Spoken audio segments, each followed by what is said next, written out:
Hey guys, good morning to you. Yeah, this was just an absolutely dominant win by now President-elect Donald Trump. There was some thinking going into the night. It might take a while to figure out, maybe stretch out for several days like we saw back in 2020, but that was not the case. Fox News was able to make the call just before 2 a.m. last night, and that is when Donald Trump came out to his victory party right here in West Palm Beach. Take a look at that moment.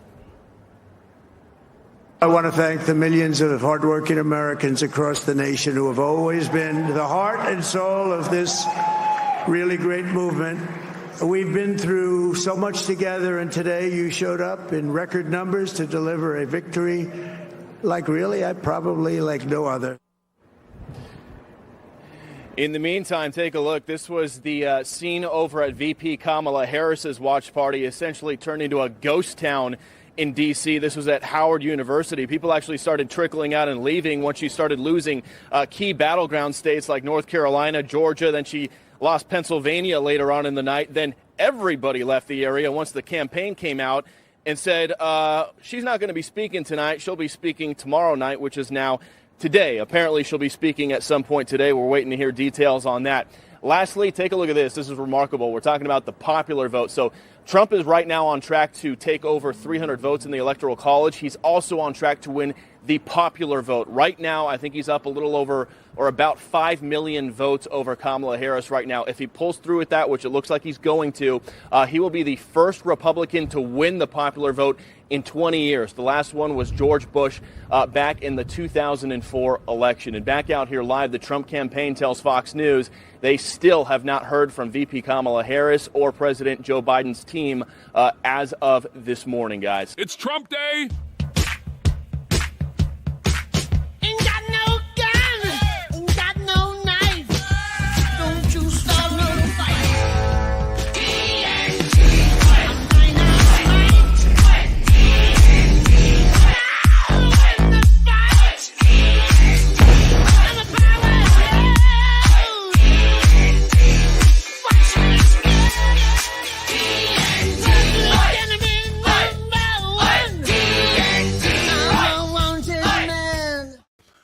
Keep the music going.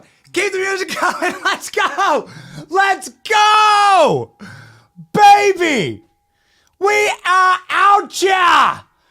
We win. You lose. Libs. You've lost. This is our country. We've been saying for the last 4 years, for actually my entire political life, that we are the majority. And we proved it last night. We proved what a fraud these people are. We proved that the dominant movement of the American future is America first. We did it. We did it. And yeah, we're never going back. And they have to go back. And we are a live wire this morning, baby. Oh, man, I am so freaking pumped. I am so excited. I'm so proud of you. I'm so thankful for you. We didn't sleep. The team didn't sleep. We were ripping content through 5 a.m. last night. Pretty much got time to go home and take a shower. Ladies and gentlemen, we are running on pure golden age American energy right now. Can you feel me? Who else couldn't sleep last night? This is our moment. This is our moment, and we are so freaking pumped about it. We've worked so hard in tandem with so many other incredible creators who never lost the faith and who always knew one single thing, that the American people were on our side. That these people are fraudulent. That they cheated and rigged their way into power. And, most importantly, that they hate their fellow American, and that is their number one crime. They hate their fellow American. They called us Nazis, garbage, fascists, irredeemable insurrectionists. They locked us down in our homes and locked us up for non-crimes. They came after and targeted our children and called us selfish for wanting to raise them by Christian moral values, for believing in scientific fact, biological truth, and a moral code that our ancestors passed down to us. They called us hateful and racist. They tried to deplatform us. They tried to take us off the internet and quite frankly, out of free society. They tried to eliminate our jobs if we didn't take their experimental therapeutics. They called us super spreaders of viruses, of disinformation, of misinformation. They took our candidate, our chosen candidate, democratically chosen candidate, that tens of millions of Americans voted for, in President Trump. They staged assassination attempt after assassination attempt on him. There are different types of assassination attempts: political, impeachment, judicial. They locked President Trump up. President Trump faces sentencing. President-elect Trump faces sentencing in just a few days. What happens then? Oh yeah, baby. They tried to kill him. They tried to kill him. Physically, politically. They took his name off the ballot. They were successful in multiple states in taking his name off the ballot, the Party of Democracy. Party of Democracy shoved a woman who has an IQ of 70 down their party's throats and nigh on the entire country, trying to tell us that she's some incredible candidate when we know she can't even use a cell phone. She can't even string a sentence together.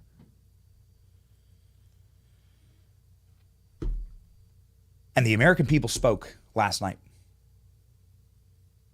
with a single message to the machine, to the establishment, to the man. We are the true rebels. We are the true free thinkers. We are the American majority. We are this nation.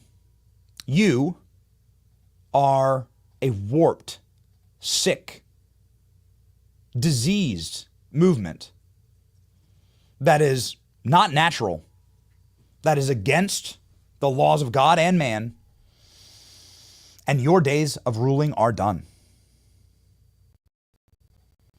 I can say this confidently and definitively, that God's not done with America yet. That God voted for Donald Trump when he turned his head and missed a bullet.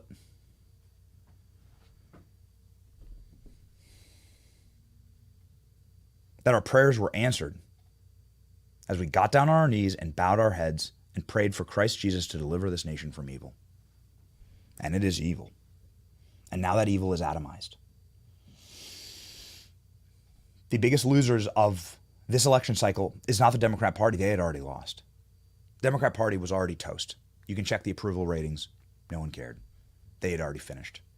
The biggest loser of this election cycle is the corporate press, Hollywood, the entertainment industry, all the sick friends of Jeffrey Epstein, Harvey Weinstein, and Diddy. Those people have totally and completely lost control of the nation. They used to have influence that was inherited. They didn't earn it, and they weaponized it against you and me to create narratives, to tell us, the American people, that the most important thing in this election is a comment about Puerto Rico? Is J.D. Vance being weird? Is abortion? That's what Americans really care about? No, man. Americans care about saving their children, not killing them. And that's who voted.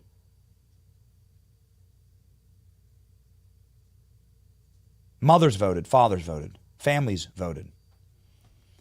Latinos and black men voted in historic numbers for us and our vision of America.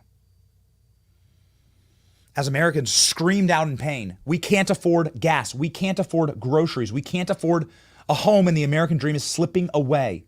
Please help us. Democrats offered them more money for Ukraine.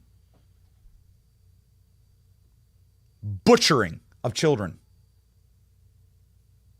That's what the Democrats offered them. That's it. That was the entire platform. That's it. Free abortions up until the point of birth. And then more money to Israel and Ukraine. Foreign wars. That's it. That was the platform of the Democrat Party. And the American people said definitively and with a single voice last night,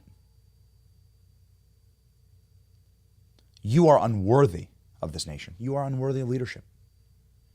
We reject you. We disavow you. We disown you. And now the final dynasty of the old, corrupted, rotted, cancerous, diseased edifice of the American elitist class, Barack Obama, that pillar has fallen. Donald Trump, the destroyer of dynasties, has, with his great hammer, fell the homes of the corrupted leaders of this nation. The house of George W. Bush, gone, wiped from the earth. The Cheney, Romney, McCain, McConnell dynasties, atomized to dust. Hillary Clinton, Bill Clinton, their legacies, gone.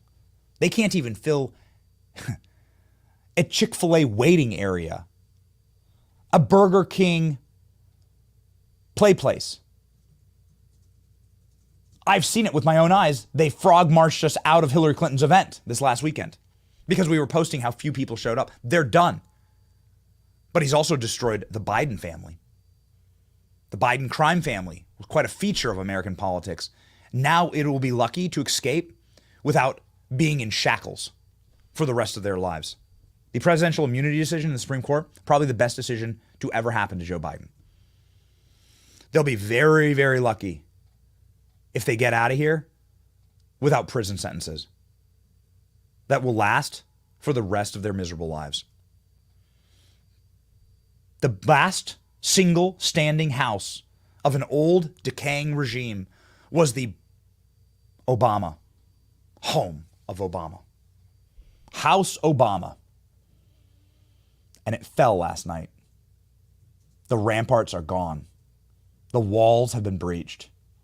Barack Obama said, I will, through my own ability to manipulate, corrupt, and destroy the American democratic system and the American people, I will force upon this country a fourth term of Barack Obama. We already had two.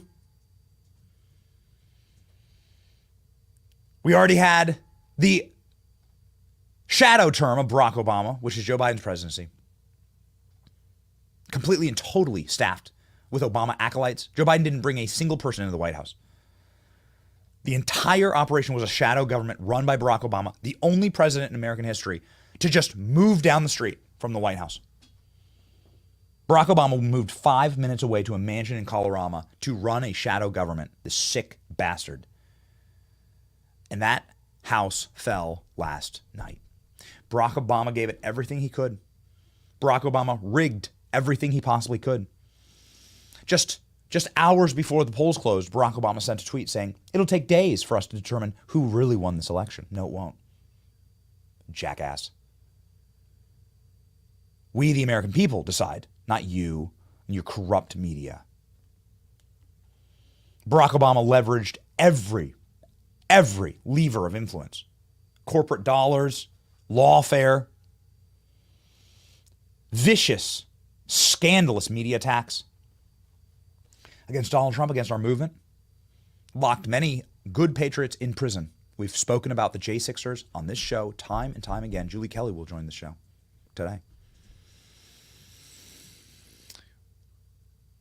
They've deprived Americans of their bank accounts, their freedoms,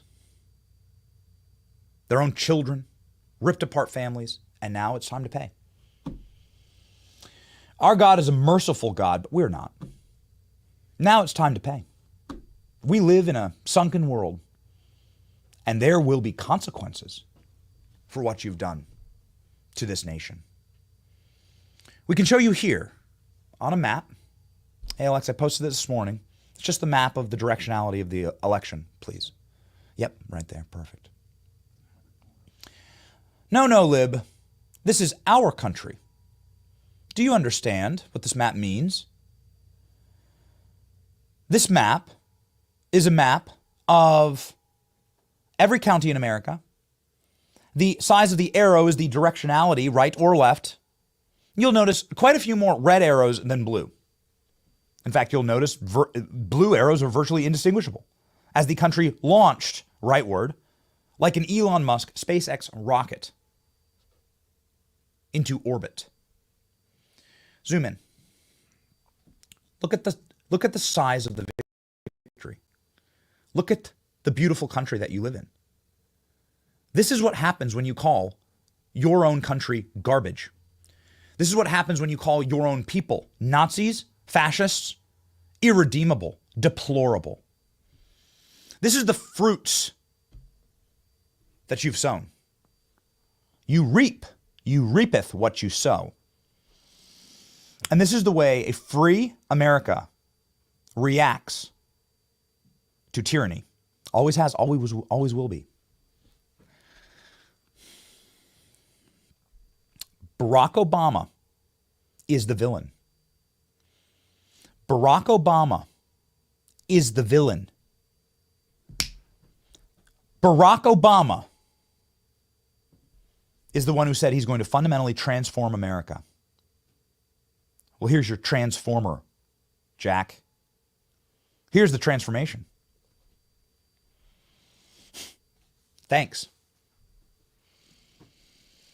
I'll say this, and I might be one of the only people on the internet with the guts to say it, but here we go. I'm glad they rigged the election in 2020. I am. I'm thankful that 20 million Democrat votes just popped out of nowhere, right? Isn't that interesting? Isn't that something? 20 million.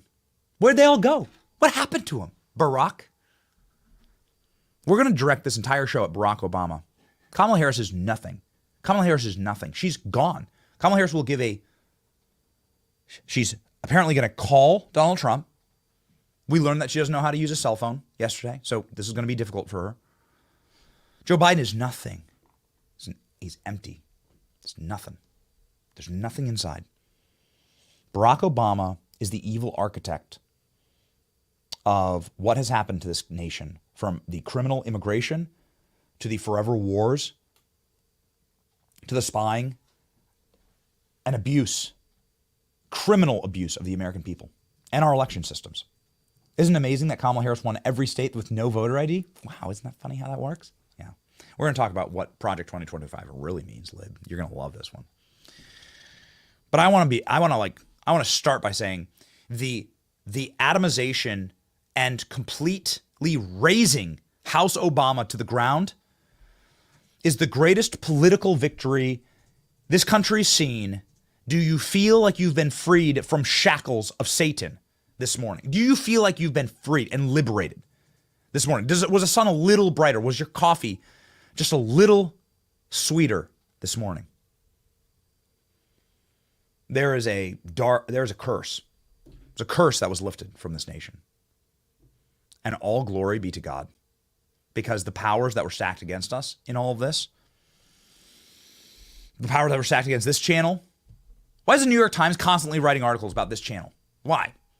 Why are libs constantly dragging our names in headlines? Why? Because we're actually building the future here. As they atomize, as Barack Obama realizes that all the investment he made in the Harvey Weinstein casting couch and the Epstein plane and Diddy parties, Barack Obama, big friends of Diddy, that all of that entire op was for nothing. Americans screamed out and said, give us, please, the ability to pay our bills every month. We're dying over here. Criminal illegal aliens are murdering our daughters in the street. We cannot afford groceries. We cannot afford gas. And Barack Obama said, Here's the Diddy list endorsing Kamala. Do as we say, slave. That's the nature of this man, this sick man. That's the nature of these sick people. And we dispatched it last night. And you should be singing from the rafters and praying and joyous until your voice cracks and breaks like ours is right now. A quick aside before we get into all this, because we have a stacked show, ladies and gentlemen. We have Julie Kelly on the program to talk about what vengeance will actually look like against these monsters, these demons who have tortured us for the last 4 years. We have Scott Pressler, who is single-handedly responsible for flipping Pennsylvania to Donald Trump. We have the most accurate pollster in America, Rich Barris, on the program. We're going to talk through all the data. Ladies and gentlemen, remember the 5th of November as the day of liberation. Today is Wednesday, November 6th, 2024. President Trump's historic landslide is only going to be so very sweet as it is crescendoed with Kamala Harris's concession later this evening. At time of show, Kamala Harris has announced a concession speech at 6 p.m. Know this, we will be live for that. Won't miss that for a minute. Know this also, ladies and gentlemen, that our show, I don't know if we can pop up the tweet here, but our show last night was the most viewed independent stream in the world. The numbers are in. This channel and this stream was the most viewed on earth for independent creators. We are not corporately owned. We got no strings to hold us down. Just that little intro would get anybody else fired in corporate media. I'm willing to say it. I'm willing to say it. We screamed and we celebrated and we popped bottles live on the stream. Yeah. The floors are very sticky. The floors are way too sticky in the studio this morning. And we all did it together. And we've done this all together. I want to say a big heart to the chat. This is for you, chat. For you, right there. You, chat. This one's for you. 8 hours live. 7+ million views. 300,000 concurrents, which is more people than are watching many cable news shows, quite frankly. And we did it together. We're so thankful. We live inside of an absolute aura of Thanksgiving this morning. For our team, the shout out to the true MVPs. Killer Klein didn't sleep. Neither did the artist Eric. They literally did the studio all night. They were at the studio all night through the morning. I think they went and got a coffee break. Yeah. Same with our entire team, the amazing Ashley, Jamie, the creator, ALX, Danny. ALX we were publishing content at 4 a.m. last night. 4 a.m. We just worked through it. And we say thank you. We do it for you. And we do it also for our children. That's it. We love our families. We love our country. We dig our heels deep into this black earth here in this beautiful nation. And we say, yeah, this is our country. You don't have a right to take it from us. You demonic bastards. You don't have a right to import 30 million criminal aliens from the third world in here to rig our elections. No, you don't have a right to do that. No, it's not your country. You didn't build it, and you are unworthy of it. You inherited this, the greatest country on earth. You seized power through illegal means. And all you needed to do was not be totally corrupt and incompetent. But you couldn't help it, could you? You had to defile this place that you didn't build. And then you had to come for our children. This is a vote, I think, that will forever be remembered as a vote of mothers Trump won women. Oh, yeah, let me tell you what. Trump won women. We'll get into the data in just a second. Trump won women who were married. Women with children and families broke for Trump by historic numbers. Latinos broke for Trump by historic numbers. Black men broke for Trump by historic numbers. Those who still have a connection to reality and something to fight for, something to live for, they voted Trump. Those who wish for the atomization, the self-immolation, and the self-loathing really is what the Kamala Harris movement was all about. It's not even Kamala. I'm going to stop using that name. I never want to say that name again. Please catch me on this chat. I don't ever want to say the name Kamala Harris ever again. I don't want to say it. She's not real. Joe Biden isn't real. It's Barack Obama and what he represents. The corporate legal interests, the warping of our nation's laws in order to comport to further power for Democrats. Even the counting of the census is totally rigged. Listen, last night should have had 20 extra. It should have been finished at 8 p.m. If the American census was fair and accurate, then Republicans would have had 20 more electoral college votes and 20 more congressional seats. But they rig the census by absolutely shoving criminal aliens into districts that need extra votes. And that's how they are able to rebalance everything. These are things that need to be solved immediately. Oh, we got a list. We got a list. Things that should be done immediately. Project 2025 was real, by the way. Gotcha. Yep. Now, Project 2025 is real. We got a list. Number one, there needs to be a law that says voter ID or nothing. There needs to be a law. Congress should pass a law to protect our elections. Voter ID. Kamala Harris won pretty easily every single state with no voter ID. Well, what do you know? There's rampant, egregious fraud in this nation, and they wish to export that to all 50 states. That system needs to be done away with. We need to never vote like this again. We should never have an electronic voting machine ever plugged in again, ever. In this country. We'll stand on that hill and we'll fight. Ladies and gentlemen. That's rule number one. Number two, those who have tortured. Oh, that's great. Put it up. By the way, if you want to know what the majority is, the ruling majority, this is actually even more than the country. The directionality of the country is not 84% towards Donald Trump, okay? It's a good swing towards Donald Trump. It's probably 25%. This is 85% of the nation says voter ID must be required. This is the most solid winning issue for Republicans in the country. There is no other. Maybe closing the border, but not by these numbers. Closing the border is very positive for Republicans.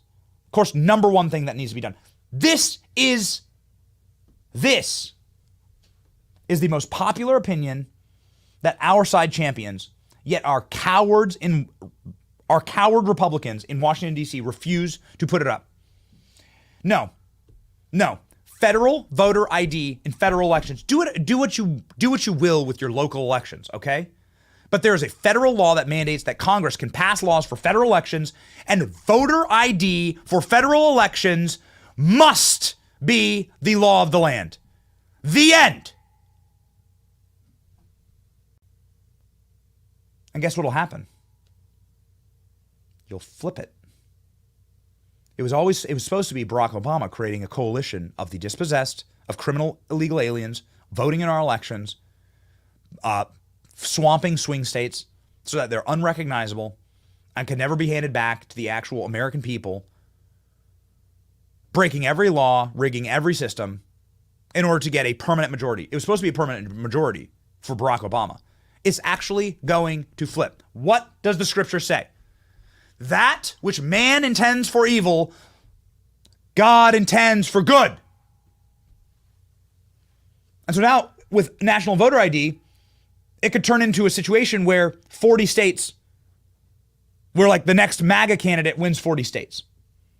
I think if you had voter ID, that Donald Trump would have won New York last night. I can see it in the numbers. Donald Trump would have won Virginia. Trump would have won New Mexico. Trump would have won in a 400 electoral vote victory. They would have called it at 7 p.m.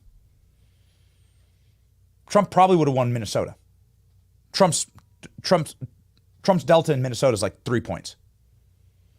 If you had voter ID. You know what they have in Minnesota? Pop-up voting booths. Do you know what that is? Tim Walz signed that into law. Yeah, please toss the map up. Tim Walz signed this into law. Pop-up voting booths. They're not, this is real, by the way. They need to be sued immediately, investigated by the DOJ, and shut down. This is, now the real work starts. You can see it in my eyes. We are not going to give up. We're not going to take a single day off. Team never quit. Team always grind. Look at this. Do you know in Minnesota that you can, they do pop-up voting booths? What that means is they're mobile voting booths where you don't need an ID. There's no record of who voted.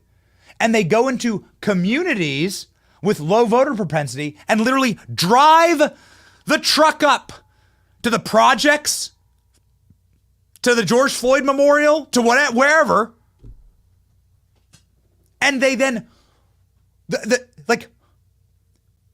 think about this. 1,000 people could just follow the van around and vote again and again and again and again and again in Minnesota. Minnesota is a dark red state. Do you know that that's the law of the land in Minnesota?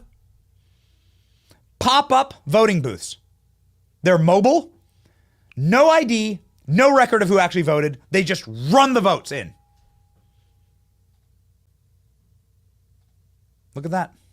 There you go. Thank you. Man, we are quick today. Holy smokes, we are quick. We got the energy today.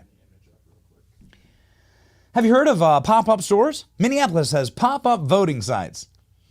Everybody who was responsible for these needs to be criminally investigated, subpoenas immediately. All of them need to be federally dragged into court.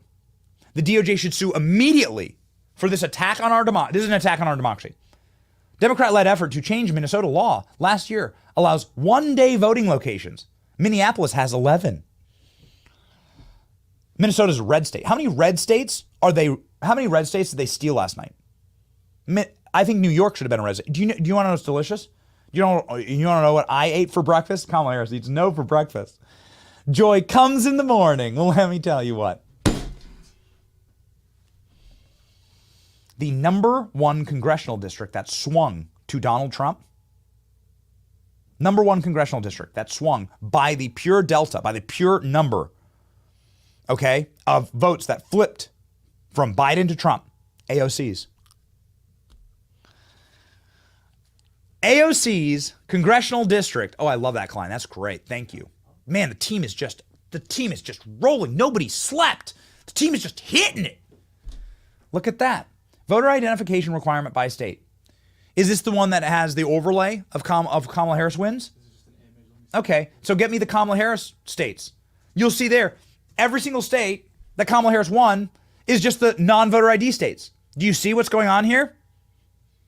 Every state that requires voter ID, Trump won. Every state that doesn't, Kamala won. Do you understand? It's pretty simple. Here it is. Here's the map. There, look at the overlay. Oh, wow, would you look at that? It's a literal perfect mirror reflection. Look at that. Just line them up. There you go. Wow. What do you know? We're going to step in and fix this. No ID, no vote. No American citizenship, no vote. Try to vote in this election without an ID or American citizenship, immediate deportation, immediate jail. That's how we save the country, ladies and gentlemen. It's just a start. That's just a start. We got the energy to save the country on this program. Look at this sweet mug. Look at this. It is maybe my 5th or 6th cup of coffee this morning. My coffee is blackout coffee, ladies and gentlemen. While I do put salt in my coffee, and we have so much salt to get to in this show, we're too excited about this moment. I drink the salty blackout coffee. Now, blackout coffee isn't salty, I think, by nature, but I'm adding liberal tears to my coffee this morning. And we are going to win, ladies and gentlemen, because of the energy that blackout coffee gives us to fight the Marxists. We talk about this all the time. We must have energy to fight this demonic system that is set up against us. And lo and behold, by the grace of God, we have struck a blow, and defeat is at hand for these demons. The energy that blackout coffee gives us powers us through. Go to blackoutcoffee.com/Benny, blackoutcoffee.com/Benny. Be awake and not woke. Blackoutcoffee.com/Benny. You can find them on Public Square. Our friends over there, also an awesome company. Look at this. Look at this old mug. This is like a mug from like 3 years ago from the company. Look at that. It says here, $2 gas, the wall, no new wars, cheap groceries, and mean tweets. We were calling it 3 years ago. We were calling it 3 years ago. And that's what the Democrats should have listened to. Listen, I don't care if you're a lib that watches the show. I thank you for having an open mind. If you're a lib that watches the show, we've been telling you for years on even our merch what the American people care about. All you had to do was listen. All you had to do was listen. But instead, more money for Ukraine. Free abortions forever. That's what you gave the American people. Oh, and here's 30,000 illegal Haitians in your little city of 50,000 people, your little hamlet city of 50,000 people. Here you go. Here, let's airdrop this in. Yeah. That's not what the American people wanted. All you had to do was listen to the American people. Now y'all look like this morning, man. You got some, I want to go through the crying and the sobbing. Oh man, look at it. You did it to yourselves through your own sick hubris. You were led astray. Get that flag off the ground. Get that flag off the ground. Get it off the ground. I guess we're lucky they're not burning it, right? Yeah, I guess we'll take our victories here. They're not burning the flag. You were led astray. You had a leader who will be undone, like all leaders, by their hubris. I can show you the moment where this movement really, its inception moment, our movement. It's the same hubris that is pulsating through Barack Obama. Again, we will aim, ladies and gentlemen, our directionality of this show on Barack Obama, who is the actual architect of the left's pain. Hopefully the left will dispatch from being Obama Democrats is the single most costliest thing to ever happen to the Democrat Party. It is destroyed and atomized what used to be a decent party that fought for American people. Fine. Used to have some differences with Republicans, but generally we were on the same side on most issues. Barack Obama has destroyed that party, and it's time for that party to be done and finished with Barack Obama. Barack Obama is the author of your pain, lib. I can show you why. Here in this moment, I can show you the exact moment the exact second that the MAGA movement launched. And guess who launched it? Obama and his hubristic attacks on those who disagreed with him, because of course that's not allowed in the America that Barack Obama wishes to usher in. That America was destroyed last night. Praise God. Here's the moment. And I know just the guy to do it. Donald Trump is here tonight.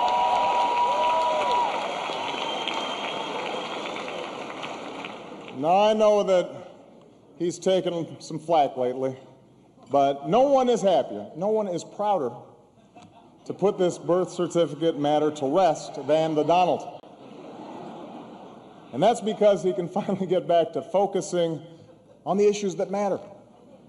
Like, did we fake the moon landing? What really happened in Roswell? And where are Biggie and Tupac?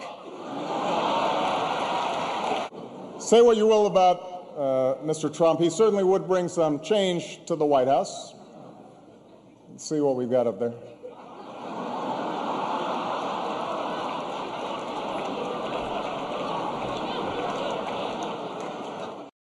You're not laughing now, are you, bitch? The smug, condescending, repulsive disdain for the American people. I hope Trump does raise a giant golden Trump sign. We actually have a graphic for that. Jamie, the creator on our team, she made a graphic of like a Donald Trump giant gold sign going up in the White House. Barack Obama continued. Remember this gem from 2016?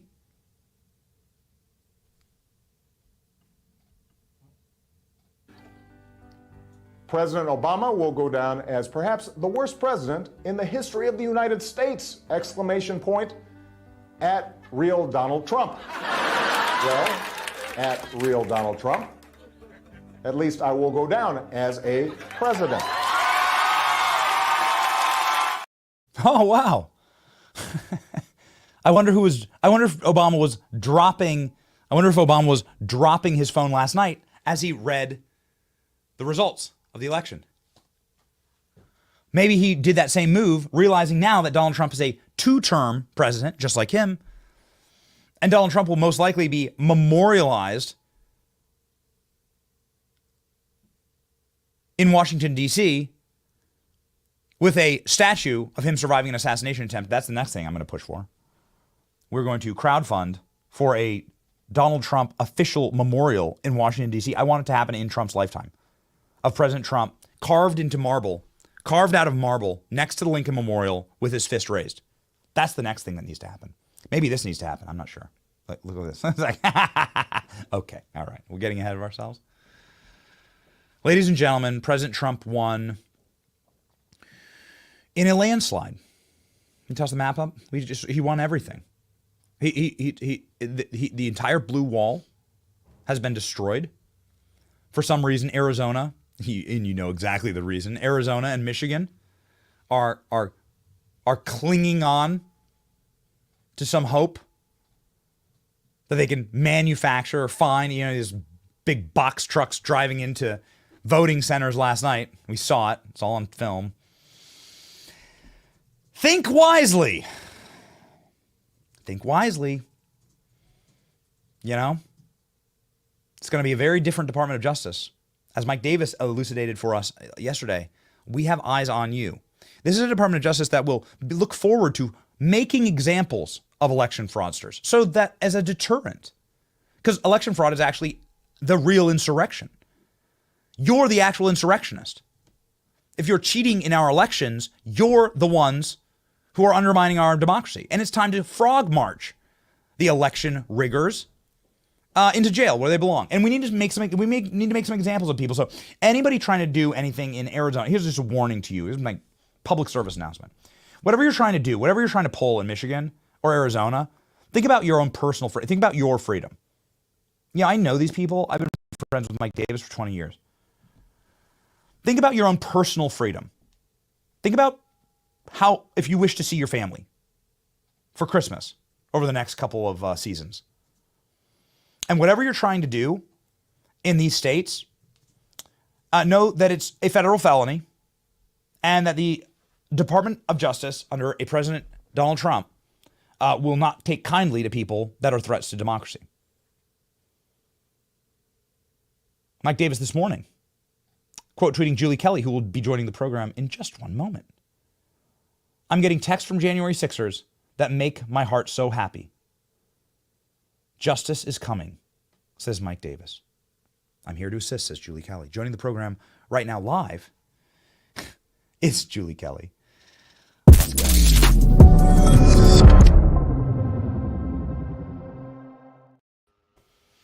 Are you the happiest woman in America? I don't know.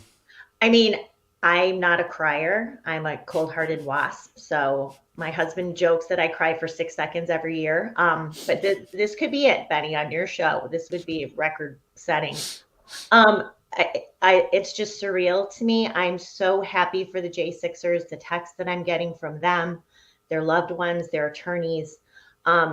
You can't imagine the burden that has been lifted off of their hearts and their shoulders. Finally seeing hope after 4 years of this ruthless, reckless, bloodthirsty, unlawful, rogue DOJ trying to destroy their lives. So, what Mike Davis says, and I believe him when he says this, and he will have the access, I think, to do this. Not only will the J6ers be exonerated and pardoned and their sentences commuted, but we need a full-blown investigation into this DOJ. Merrick Garland, Lisa Monaco, Matthew Graves, the DC U.S. Attorney. Donald Trump, please let me make the phone call to Matthew Graves. Please let me make the call demanding his immediate resignation. So we need that full-blown investigation, Benny, and the collusion with the DOJ and the Biden White House to bring the 2 criminal indictments against Donald Trump. We have to have retribution. I'm not saying justice. Justice sounds great. These people have to pay for what they've done to Donald Trump, his family, more than 1,500 of his supporters, J6ers, and quite frankly, the rest of the country. And we haven't even gotten to the J6 committee and the culpability of those people, starting with Liz Cheney, for defrauding and misleading the American people and committing crimes in the process. There's so much to get to here, but let's begin with what you just said about the Biden Department of Justice and this corrupt rat's nest that you have been on this program for years, Julie, exposing. You were a very lonely voice. You were in the courtroom for these J6 trials. You were the only person there that was there to tell a truthful story, there to advocate for the political prisoners tortured by our own American gulags, run by these sickos in the Department of Justice. Now, I want to begin there, and then I want to go to work on Liz Cheney. But let's focus in on Matthew Graves, Merrick Garland, and everybody who have been apparently running illegal operations against the will of the Supreme Court. There must be retribution for this. You used to be able to put someone in the stocks, right, and hang a sign and say, don't steal, right? Don't do this. There has to be an example made for everyone to know you cannot do this to Americans. They'll keep doing it if there's not an example made. And Benny, I wanted to thank you because, yes, I was the only person, reporter, at least on this side, in these courtrooms. Yes. But you helped bring this to your audience. And I want to thank you and your amazing production team for having me on when, yes, a lot of people wouldn't touch January 6th. They didn't care about these people. I mean, you had people like Ben Shapiro, I'm sorry, who said he wanted all of these people behind bars.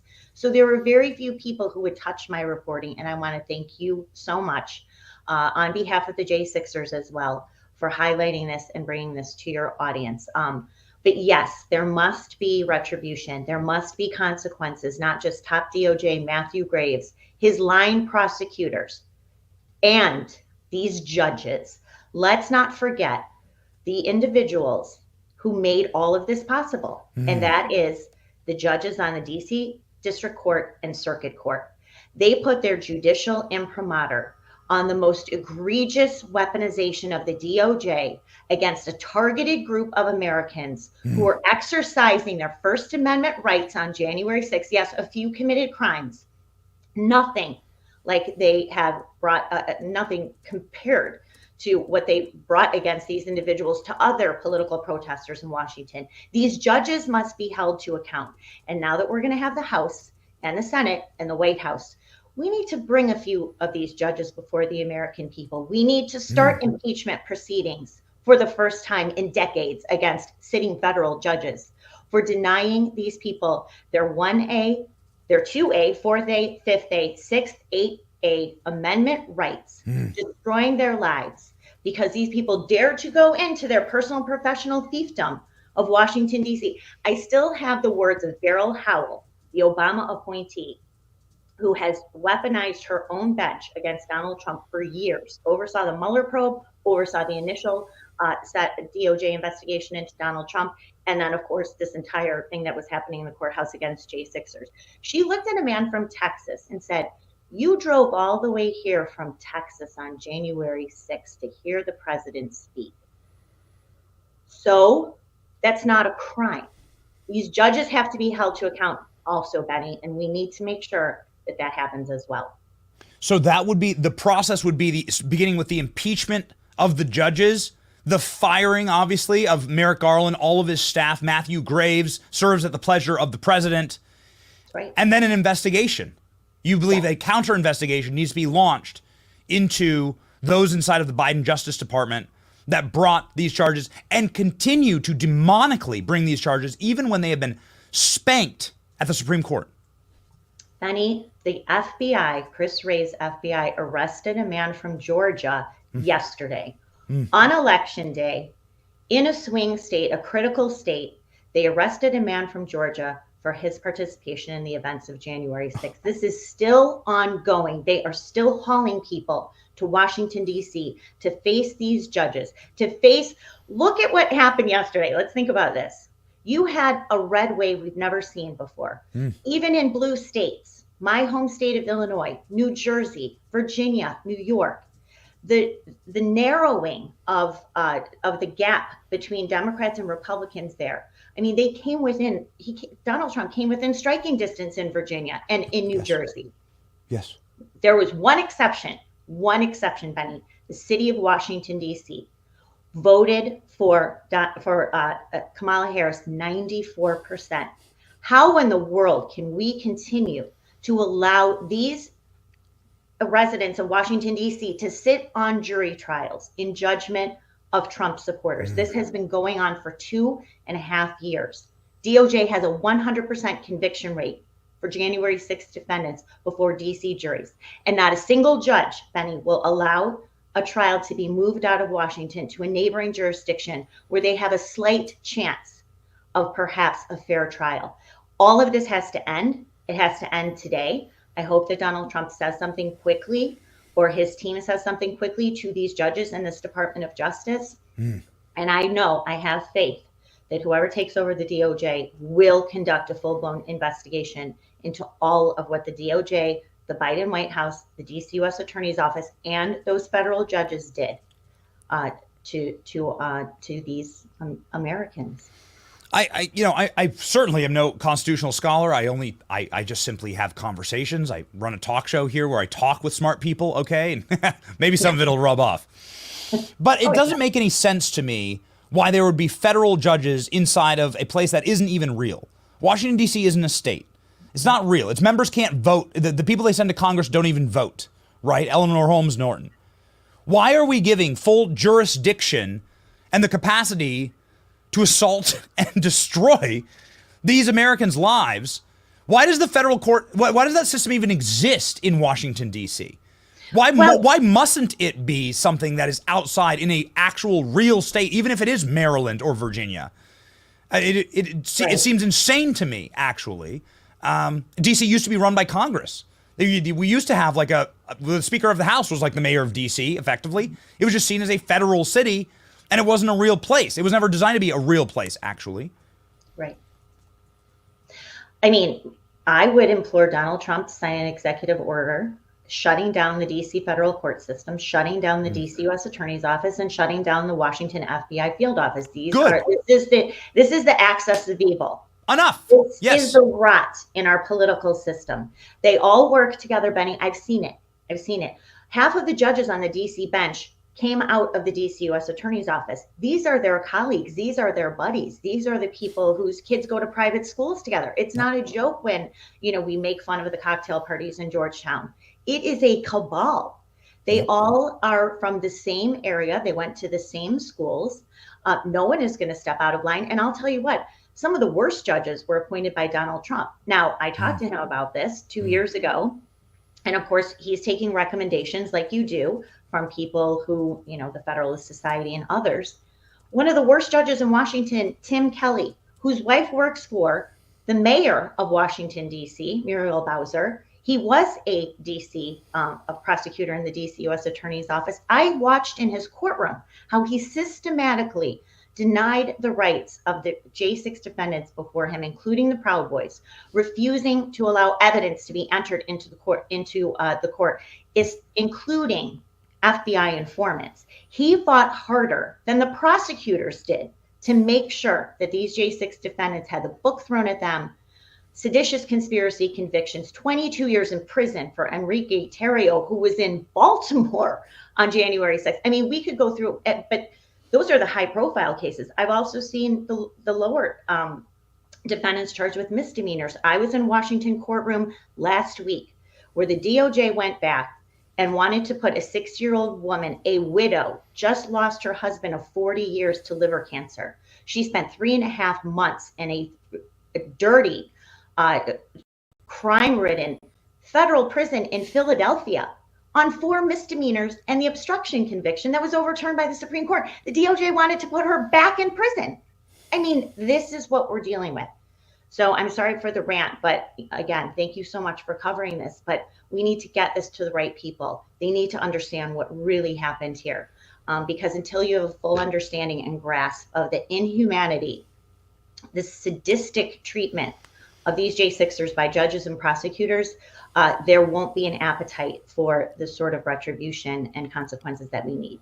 You're right. I mean, once you have proven that a system can be corrupted such as this to destroy our fellow Americans, it must be razed to the ground. Much like every other, this has happened before in American history, where there are institutions that are antithetical to the Constitution, to the rights of Americans, and we do away with them. We dispatch them. And it's a wonderful trait, actually, in this country that we have the power to do that. And it's something so odious and something so criminal as this. I could not agree with you more. Now, I want to get to something that I'm not sure I'm emotionally ready for, but I want to give you the opportunity to put some meat on the bones to your tweet saying that you've seen J6ers messages from them and they all know you and love you. I know many of them who follow you like you are someone like you are leading the Israelites out of Egypt. Like you're the one person speaking truth in this system, and on shows like ours about this topic, and you're defending these people when no one else would. So you have this great rapport with them, and I know you know them and their families. Can you build this out? The text I'm getting from J6ers makes my heart so happy. Talk us through some of them. Well, I don't want to sound self-serving. I mean, obviously, a lot of them are just very grateful for the work that I've done and the coverage that I've given to their cases and their plight. But they just feel this burden lifted. You know, I heard from a woman today, another woman, J6er, who went to prison. And she's like, I finally feel like I can get myself back, my mental stability. I feel like my family can do that too. People just don't understand how tormented, not just by the DOJ and these judges, but by the media. The shameful J6 media who has added to their torture and torment. And this is national and local media who seize on these people and create.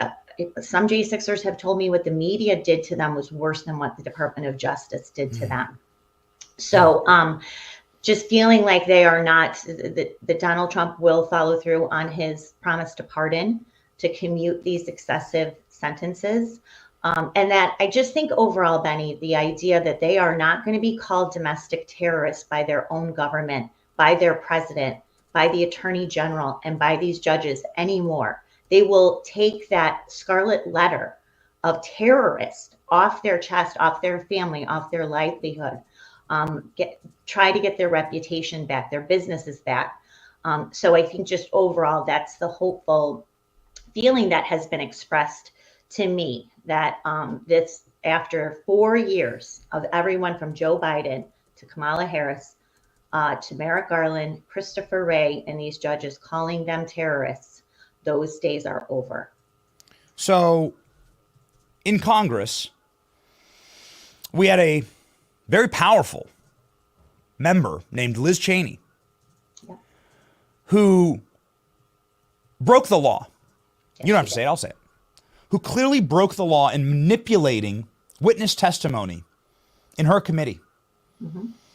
And who is out this morning with a groveling, thank you to Donald Trump, almost like it's time for us to move along. Okay, let's all ignore the last 4 years, which we will not forget you.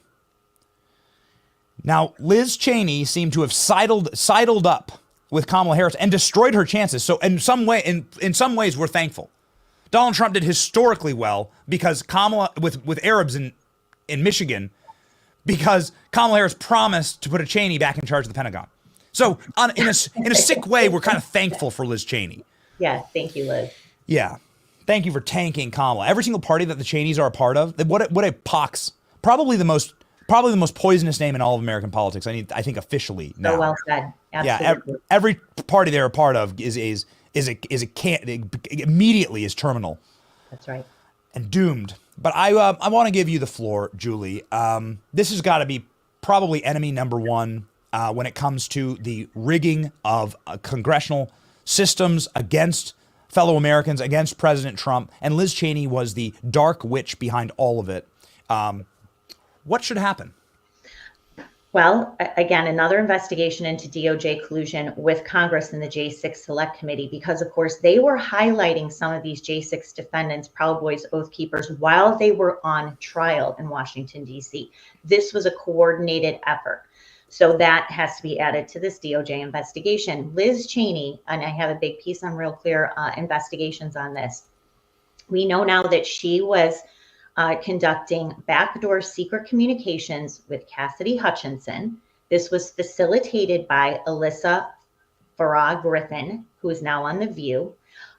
She connected Liz Cheney with Cassidy Hutchinson, who had already testified 3 times behind closed doors to this committee. She was an aide to then Chief of Staff Mark Meadows on January 6th. Liz Cheney gets in communication with her. All of a sudden, Cassidy Hutchinson lets go of her attorney, Stephan Passantino, who has a lawsuit, by the way, against the federal government, including the J6 Committee, for defamation, for trying to destroy his career. Because what Liz Cheney apparently did is get Cassidy to let go of Stephan, hire 2 other attorneys, and then all of a sudden her story changed. There she is, June 28th, 2022, making up full cloth the story about alleged conduct by the president in the SUV that day. Everyone has denied that story, including the driver of the limo and including Bobby Engel, who was his security detail. She gave this dramatic, sensational account of what she had heard happened. None of it happened. It is a complete fabrication. Now, she did this under oath, right? She also then changed her testimony about seeing weapons or hearing about weapons at the Ellipse. She had testified previously she didn't hear it. Then all of a sudden she did hear it. She claimed that she wrote a note that was supposed to be a tweet that Mark Meadows was dictating that the president could post that day. She said she wrote the note. She didn't write it. It was another attorney in the White House who wrote it. Why would you lie about that? Totally perjured herself. Liz Cheney very likely suborned that perjury, encouraged her to do this, but also tampering with a witness, fabricating evidence, interfering in a congressional investigation. She was a sitting, obviously, congresswoman. She also is an attorney. So they also have a bar complaint. Stephen Miller's America First filed a bar complaint against Liz Cheney, because you're not supposed to talk to someone who is already represented by an outside counsel. So, but this is just the beginning of that too, Benny. We know, and we've talked about destruction of evidence by this committee. All of the videotaped depositions, over 1,000 witnesses to this committee, all those videos have been destroyed. Representative Barry Loudermilk, who's overseeing this investigation into the J6 committee, says that there's numerous records and documents that are missing and have been destroyed. So people need to be held accountable for that. I mean, Liz Cheney, rule of law, Constitution, all the stuff she likes to say, back at you, bitch. That's exactly what you posted. Here you go. We will enforce the rule of law and the Constitution. You and your committee will be investigated for fabricating evidence, tampering with witnesses, suborning perjury, and conspiring to defraud the United States of America. Get ready. You know, Cassidy Hutchinson, man, we've watched her in news interviews. In the words of Donald Trump, she's a few French fries short of a Happy Meal. Yes. And I think that I think that there is a big story that is hiding very, very shallow below the surface here. And Cassidy Hutchinson, I think, will sing like a songbird about what actually happened with the correct subpoena. So good point. Good point. I mean, Cassidy Hutchinson was, I think, just turned 25 when she was at the White House. She was very worried about perhaps, you know, she was dragged before this committee 3 times. She was worried she was going to be bankrupted like everyone else. Now, Stephen Passantino is being paid by Trump's PAC to represent her. But obviously, she was very vulnerable, very fragile. And so Liz Cheney took full advantage of her. But to your point, she might start singing like a little canary once there's more legal pressure against her and a subpoena and potential perjury charges against her for not just lying under oath, but misleading the American people in the process. Man, we're so incredibly thankful for you and your work, Julie. We're gonna have a fun 4 years, man. This is going to be a cleansing fire for this country, and it's going to be biblical. It's going to be exciting, and we're so thankful for you. This has been a wild ride, and man, the golden era is just getting started. So, well, I'm thankful to you and your team, and again, bringing all of my reporting to your audience. It has made such a difference. I think there was part of what happened yesterday is what you're saying. People want this corruption out of our government. They want the weaponization of federal agencies to be purged. And I think that that's something the media is not picking up on, but I certainly believe that that was a part of Donald Trump's huge victory yesterday. You're so awesome, Julie. You have the love, and you are cherished by our audience. We got your back on everything. Now it's time to get to work. Now the fun part starts. So exactly. So here we go. Godspeed, Julie Kelly. Everybody go follow. 730,000 Americans. Can't be wrong. Oh yeah, baby. The doggy's in control now. Come on. Right. It's your dog. It's your boys. See ya, Julie. Thanks, buddy. Godspeed.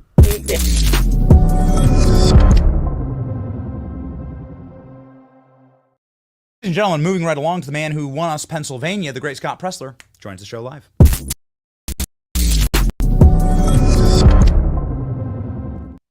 Scott, I will never have hair as glorious as yours. Okay, I'm trying this morning. All right, since we slept at the studio, I'm trying. But Scott, you're the man. You are it. You can spike a football. I don't know if you got champagne. I don't know if you got a football to spike. I don't know if you can do a touchdown dance on the program. Like this, my friend, is something that you have been talking to us about on this program for years, joining us from hotels or in cars, and you focused on Pennsylvania, and you delivered the Keystone, and God bless you, man. Thank you. It's surreal, Benny. We did it. We did it, Joe. We did it, Joe. Tell me about this wild ride, because there was a moment when the most viral thing about Scott Presler was you continued to tweet at Ronna McRomney, hey, I'll help the RNC. I'll do it for free. Let me build a voter registration coalition for you. And in the time span of the last 18 months, everything's changed.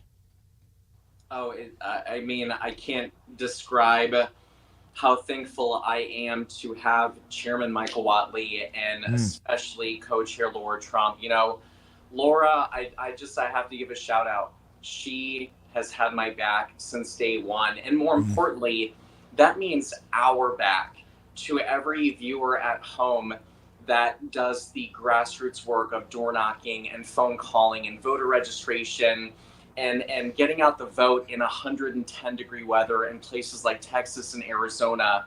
When Laura Trump communicates with me, that's on behalf of you, the grassroots, the patriots. And so I just want you to know that this this new RNC, this new GOP that we're building, it's going to have the backbone of the grassroots, and more importantly, all of us are going to have a seat at the table. And I think that was evident in the victory that we had last night.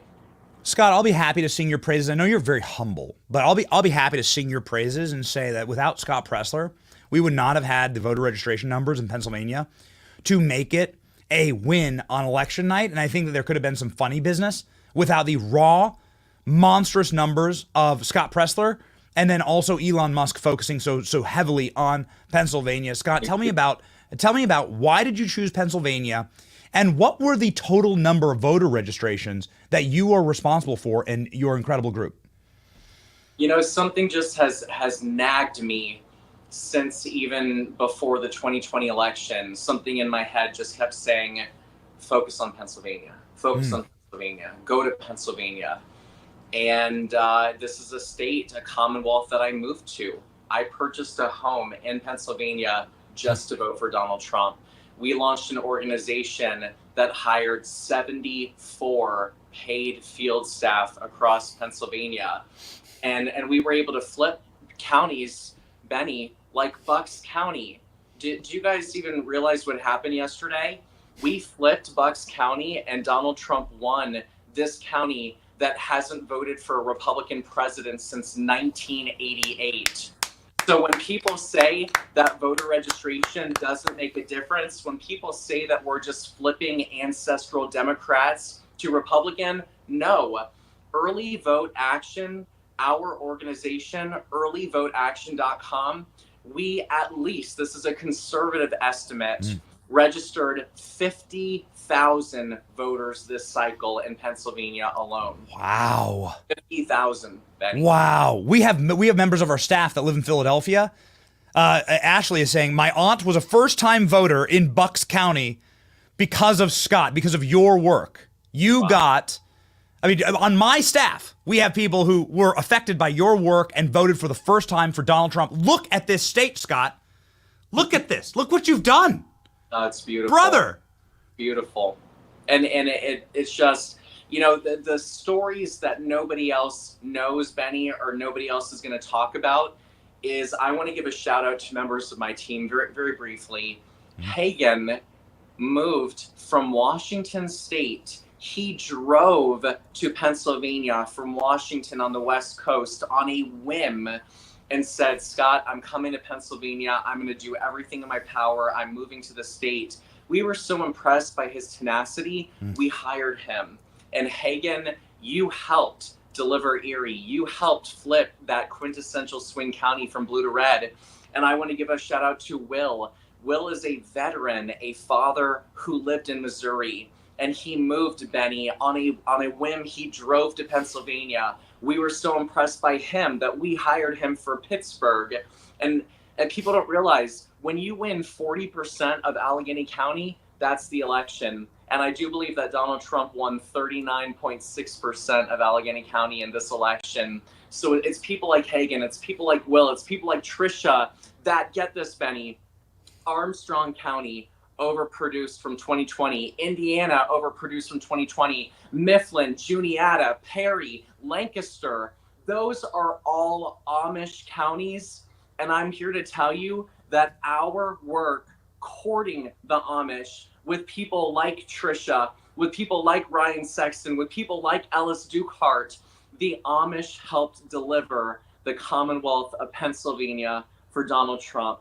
Everything that we did, from hunters to veterans to fraternity brothers, every gun show we went to, every gun store, all of those efforts helped to deliver the Commonwealth for Donald Trump. And I couldn't be more proud. I know I'm going to put you on the spot here, Scott, but which one of these counties, we can hover over one of them. Which one of these counties is your personal pride and joy? Bucks. Right here. Without a doubt. Without a doubt. Yep. Wow. And look at that. And this is the one won it, bro. This is the one. This is the one that put Trump at 270. This did it. And, you know, it was 1:30. I'm sitting in my car and I'm just freaking out to myself, you know, because I shrink away during election night, you know, just a nervous wreck. And I hear inside in the building that we're having a private viewing party, and just the cheers and the shouts, and my team, JD Longo, comes running over to me, and Joe, my data director, and they're just like, Scott, we did it. We won Pennsylvania. We just delivered the White House to Donald J. Trump. Oh, man. Bro, I mean, yes, that's right. Ladies and gentlemen watching at home, I mean, you obviously know Scott's been on the program a lot. Often joins us from a hotel or a gun show or in the back of his car. He's inspired so many memes. Of course, we're big fans of memes. Here's a good one. Scott, it begs the question. So the touchdown dance is here. It worked. It worked. Everything from the photo of you at the RNC with Laura Trump right after the shift and the change after Rana was fired. Yes. To your you building out an organization with 70 plus staff, right? 70 plus employees. Yes. Early vote action, to the meme content, which is inspiring in its own right. What's next, man? I mean, I guess on this program, I'd have to, since I got you live here, I have to just shove and encourage you. You should run this for all 50 states. You should be in charge of it over the next 4 years. You should build out this system because you've proven it works. Like an incubator, you've proven it works.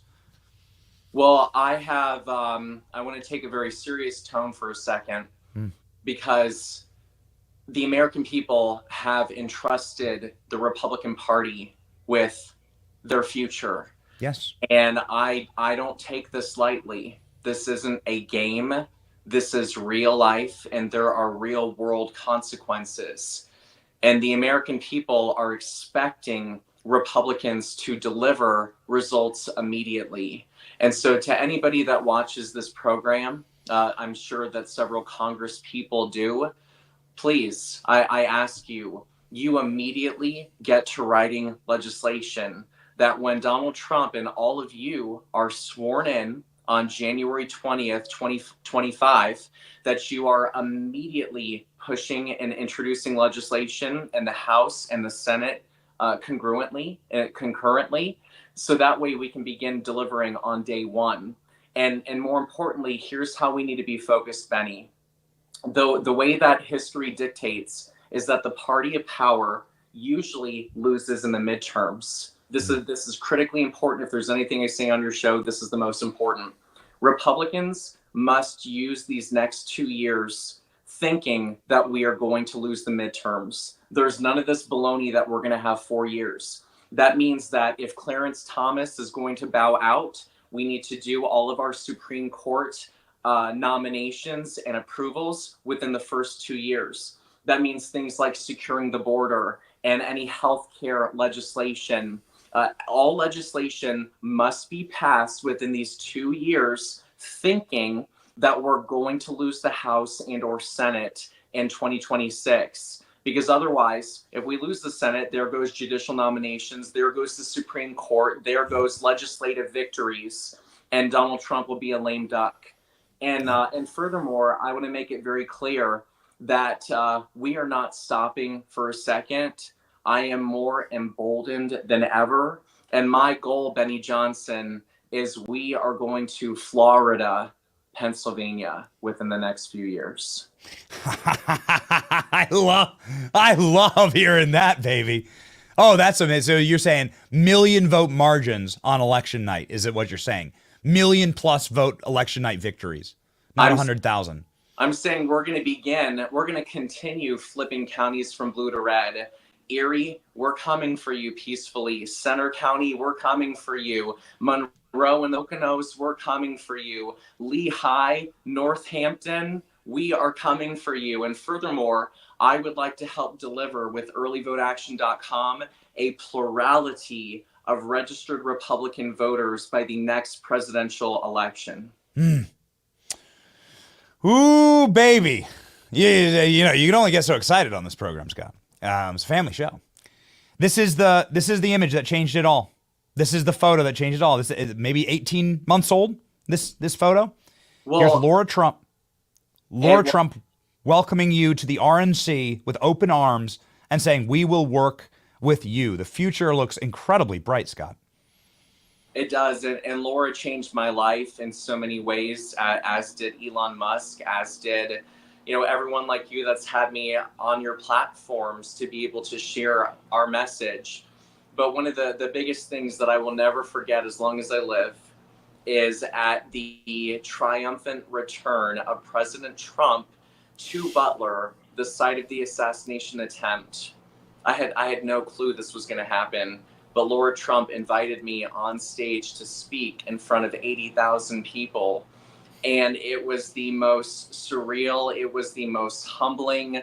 It was honestly one of the greatest honors for me to address the state, the nation, and dare I say the world with our message. And I'm forever grateful, Laura. Thank you for entrusting in me the ability to convey our conservative message and ultimately help to deliver Pennsylvania for your father-in-law. We actually have that moment right here. There it is. Scott, that was so awesome, man. We were in the audience for that. That was so freaking great. I was in shorts, Benny. 80,000 people saw my legs. They saw I was wearing short shorts, Benny. You're going to scale. Really. Okay. So it's obviously working. I just want to get this pinned down. You need to scale your operation with Turning Point Action. You got to do it. And then just bring it national. You got to do it. I mean, obviously stay in Pennsylvania and Florida, Pennsylvania, but you need to just fuse that together and then make that the Get Out the Vote operation that leads us into a new golden American century. Well, and we're team players. Thank you, Tyler Boyer. Thank you, Charlie. Thank you, Noah Formica. Thank you, Cliff Maloney. There were so many. I laugh. I don't want to gloat. I don't want to be a gloating person. That's not in my character. But to any person out there that said Donald Trump didn't have a ground game, well, how do you feel now? You can say it, Scott. How you like me now, bitch? You can say it. You can say it on this program. It's a family show, but we have a bleeper button. Scott, we are so very thankful for your work. We'll do everything in our power to support you, to amplify your message, to bring you and Laura Trump together. We had Laura Trump on the show, and we said, "Will you reach out to Scott Pressler?" And she made quite a bit of news with her answer. And we're so happy to be allied with you. You're literally saving the country. We say this to people. You're literally doing it. Everyone follows Scott. Obviously, millions of Americans already do. 2 million Americans follow Scott Pressler, the man who is truly the persistence. Godspeed, Scott. Thank you, Benny. Congratulations. Congratulations to you, bro. You earned it. Bye.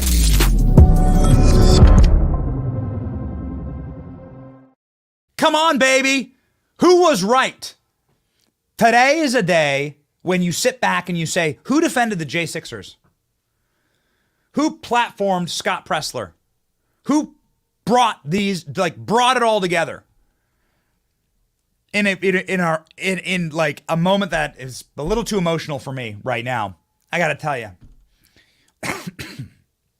The corporate media is dead. Hollywood influence is dead. People have abandoned them. They'll call this the Joe Rogan election forever. And to play a small note in that is the greatest honor of our lifetime. It's because of guests like our next guest that we were so confident last night. The great Rich Barris, the most accurate pollster in the country, joins our program live now.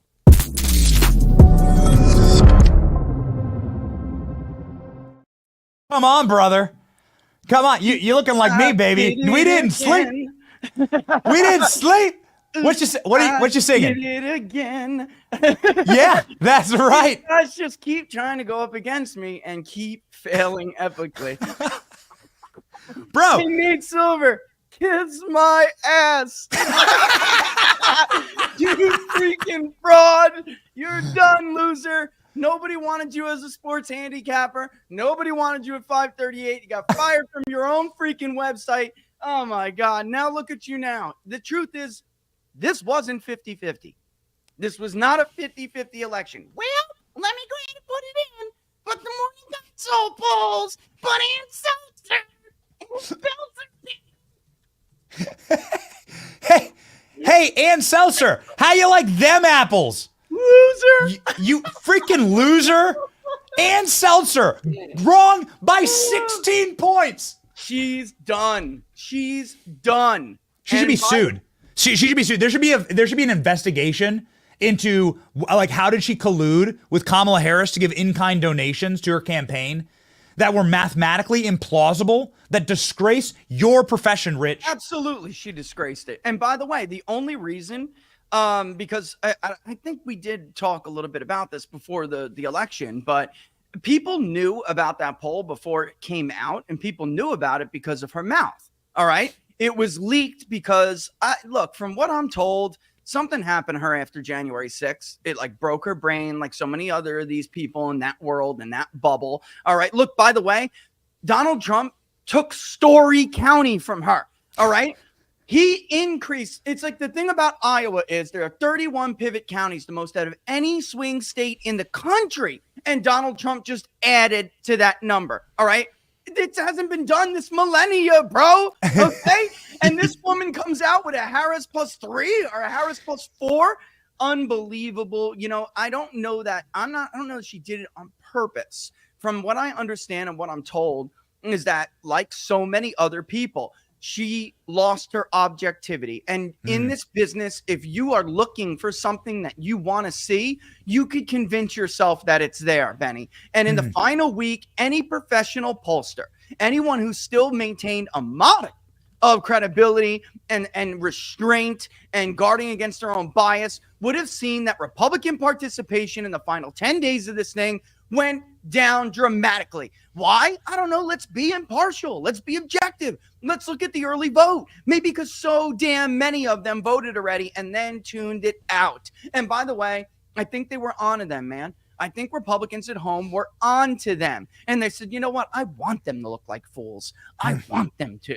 I'm not going to answer. Maybe I'll lie. I bet you if we called back the people that Ann talked to, they would laugh in her face and say, I tricked you, you idiot. I voted for Donald Trump. Of course I did. I'm on to you. By the way, why'd you hide the Trump +19 a month before they pushed Biden out of the White House, out of his legitimate nomination, by the way? All right, let's reflect a moment here, Benny, on what they did, okay? Please.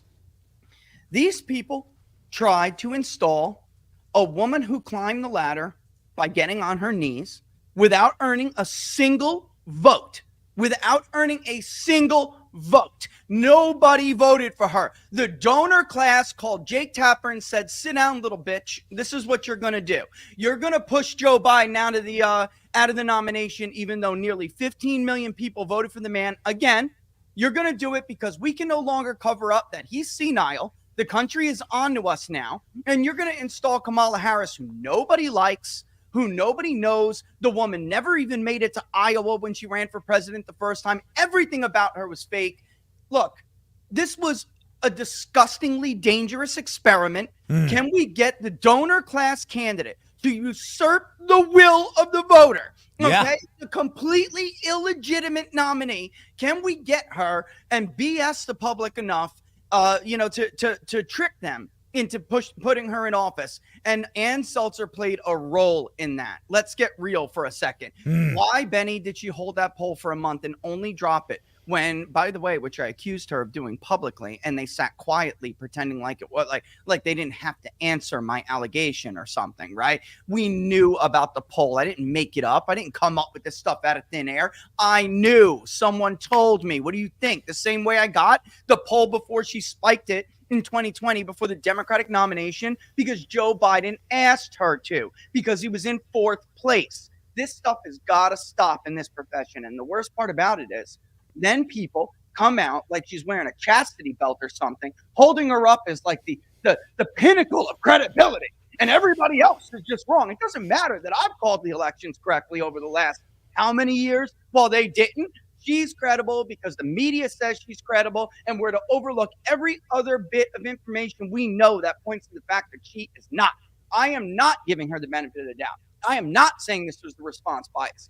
This was a late last-minute attempt to suppress the Republican vote. This is the stuff that happens. Cartels do it in Mexico. It happens in third world nations polls are used as weapons, and that is what they did here. And unless we call it out, we do a disservice to our own damn profession.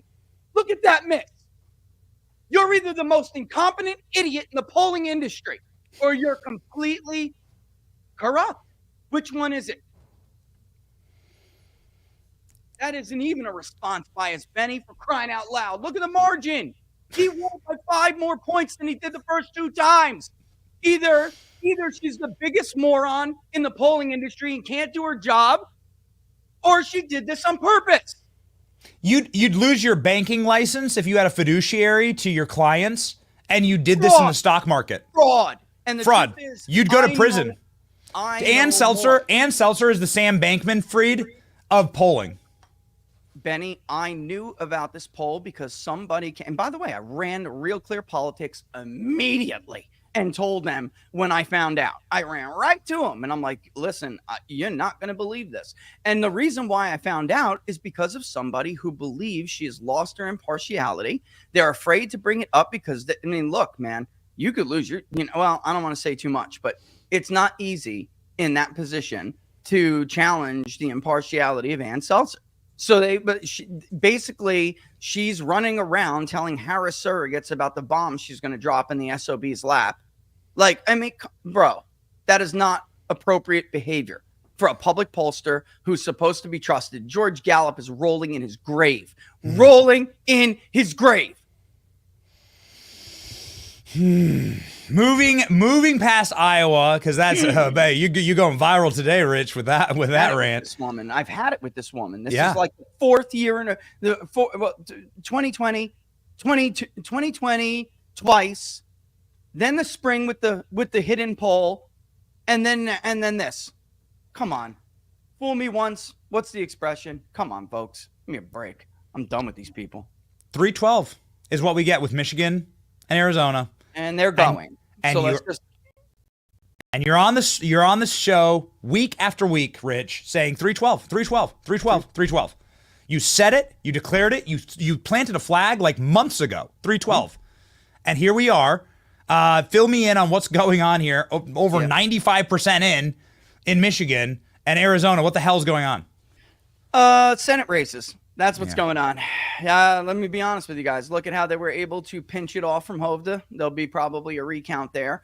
Dave McCormick is going to have to try to use the vote in Bucks. He's from Allegheny, so that last arriving vote, don't actually expect it to go that hard against him. Number one, he's from Allegheny. Number two, with Republicans doing what they can in the early vote, they weren't experts at this. They did a great job, but a lot of Republicans requested their ballot in the final week. You're not going to get your ballot in time, so those provisionals are going to be more Republican this year than they were in 2020 because a lot of Republicans just didn't get it in time. And you could not walk in and say, hey, I didn't get my absentee ballot. Can I vote on election day? They will tell you, no, you have to get a provisional ballot. I know personally, so quite a few people that happened to. So right now they're playing games. They're doing what they do. We all know it. And they're trying to pluck off the Senate. The Republicans got the Senate, but they're trying to minimize the majority. And that's another thing, Benny.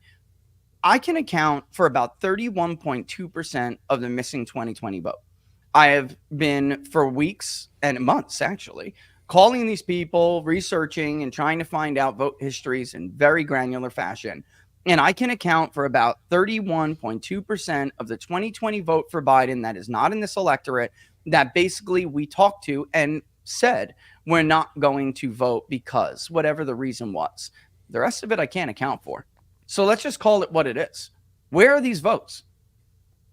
Well, you're the data expert and scientist here. Well, so where what would you say, like 15 million? So 15 million people just disappear? And poof. And here's the thing. Republicans were much more vigilant this time in catching stuff. We already know about the one group based out of Arizona that was caught attempting to register and deliver and sign and return absentee ballots that did not belong to any real voters. They were basically what we warned about in 2020, change of address flags, even the deceased, although the deceased is very small. It really is about those change of address flags, people who leave the state, people who no longer live at that residence. All right. That's low hanging fruit for people who are trying to exploit the system. And a lawyer friend of mine called a friend of mine who is a local elected in Bucks was called by his lawyer friend. Let me get this straight.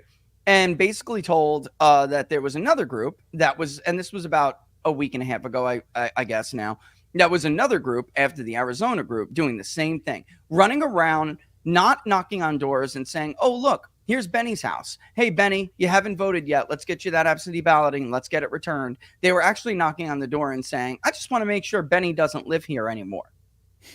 Why?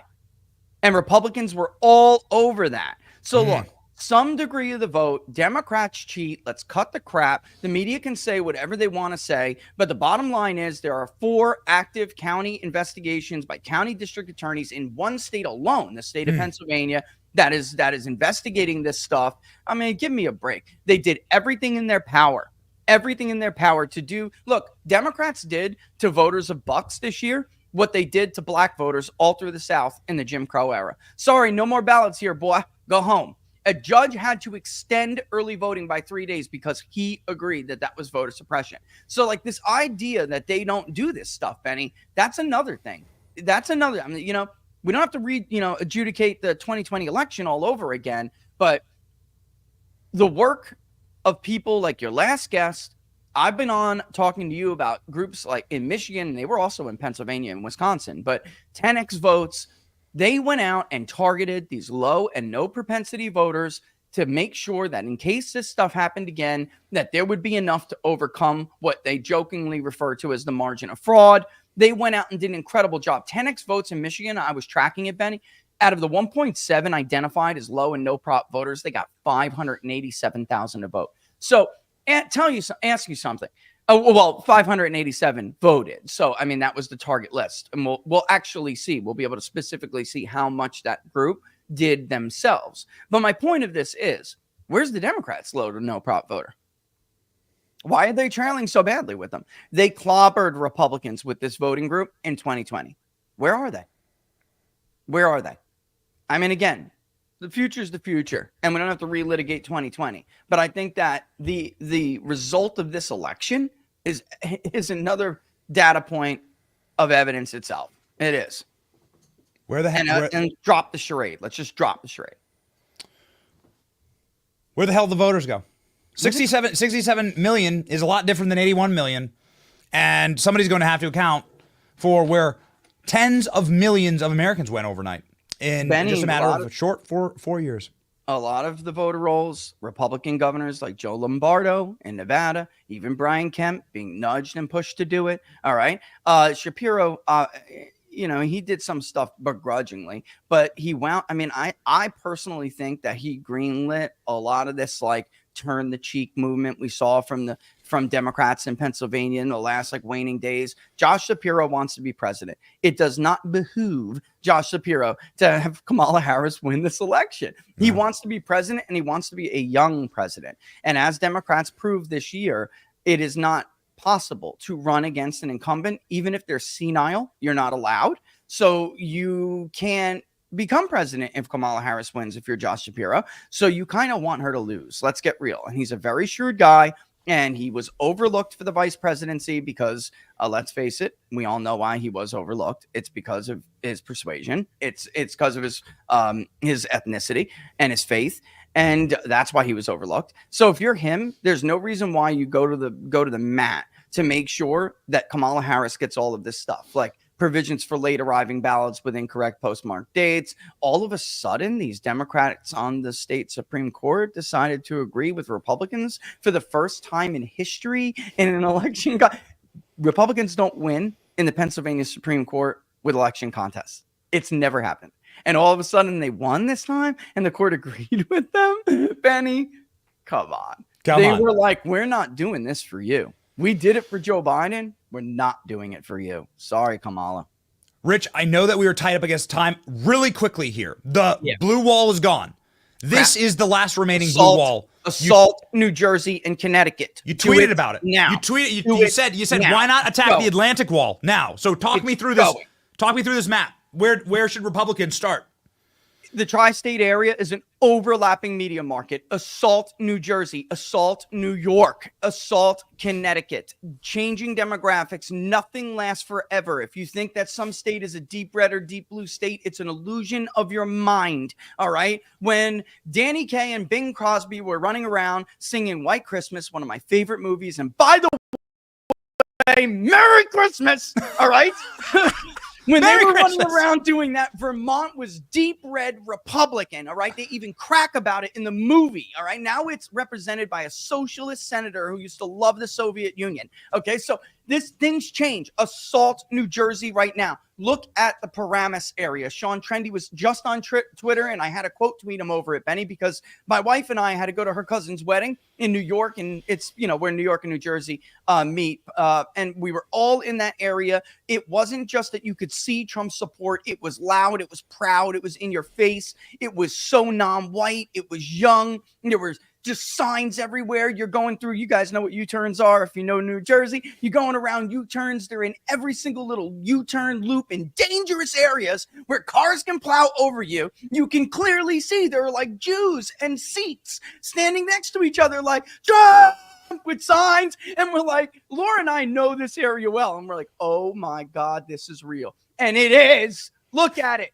Go get it. Wildwood is where my graduating class went after prom to go be really stupid, really dangerous, and make a lot of bad decisions. And this guy gets 100,000 people to show up to a rally in Wildwood. Open your eyes. Take New Jersey. Go get it. Ocean County voted so much more to the right because there are groups like in Lakewood, the Hasidic Jew population put it out, the endorsements for Trump. The lines were huge. Neighboring Monmouth County, where there's Freehold, Howell, Marlboro, all the way up Route 9. By the way, if you're there, get me a crock and a half at the Regent Diner. All right. But anyway, so good. But this is everything from like working class burbs all the way up Route 9 where Marlboro is, where it's the most affluent, rich, white suburb you could possibly describe. And he crushed it. Dave Wasserman is over there going, look at County, and that'll be where we see Kamala Harris peel away Trump's support among whites with college degrees. Didn't happen, Dave. She got curb stomped. All right. Morris County, gone. Move now to Bergen. Go get it. Get the work done. They're ready. They're on the ground. They just need some support. I'm telling you, automatic voter registration is like highlighting the normie group that so many of you had Scott Pressler on before, the Drew Borns and Drew Weirda in Michigan who did 10X votes. They went after these normie and low prop people. New Jersey is filled with them. Go get them, turn it red, end of story. You will kill their path to the Electoral College. And by the way, it will slowly eat away at New York. Nothing lasts forever, baby. Assault the Mid-Atlantic. Nothing lasts forever. Donald Trump was closer to beating Kamala Harris in New York than Kamala Harris was to beating Donald Trump in Texas or Florida. Do you remember a couple of weeks ago, I popped this Florida Trump plus 11. I mean, the crap I have to deal with on Twitter with this shit. Pardon my French, all right? But it's unbelievable. It's like a thankless job. I was actually low in Miami. I had them by 6, winning Miami by 6. Look, I've been polling Florida for 2 decades. I've always been a razor thin poll. I've never gotten the state wrong. Like eventually it's going to happen, but I never got the state wrong. So when the People's Pundit comes out and says, look, it's Trump plus 11. All right, then it's Trump plus 11 or something or worse. And it was worse. He beat her in Texas and Florida. Worse than she beat him in the state of New York. Assault the Mid-Atlantic. Starting tomorrow. I got to tell you, we're very close with Laura and Eric, and it's personal because they love the state of New York. It's personal. Man. They love that area. I was born in New York. I lived many years in New Jersey. I was part of like the Italian exodus out of the 5 boroughs and into the Jersey burbs, and that's where I grew up. I'm never the Empire State has always just had this special place in my heart, and it broke my heart what they did to it and what they have been doing to it. It is home. When Laura and I went up there, it was like the weather, the air. It's in your DNA, Benny, right? Your ears pop because we're in the lowlands now. And you go up, you know, to New York, you get a little bit more in the high country, your ears pop and you're like, oh my God, it literally is normal. Like, this is what my ears are supposed to feel like. You never forget what home feels, smells, the air tastes like. And it is, I'm sure it's personal to them. Get her done. It can be done. Do it. Do it. Do it. Do it. Do it. Do it. We got to do it. Rich, you're the man. Everybody follow the People's Pundit. I know you got a show, brother. Everybody follow the People's Pundit. Here we go. Hundreds of thousands of Americans. You're going to be at 1 million soon, man. I got to tell you, the most accurate pollster in America. Here we go. Calling it correctly. And take your victory dance, man. I hope you have a beautiful night, and I hope you have I hope you have a drink tonight and celebrate on your porch. Thanks, brother. I'll see you soon, okay? See you, homie.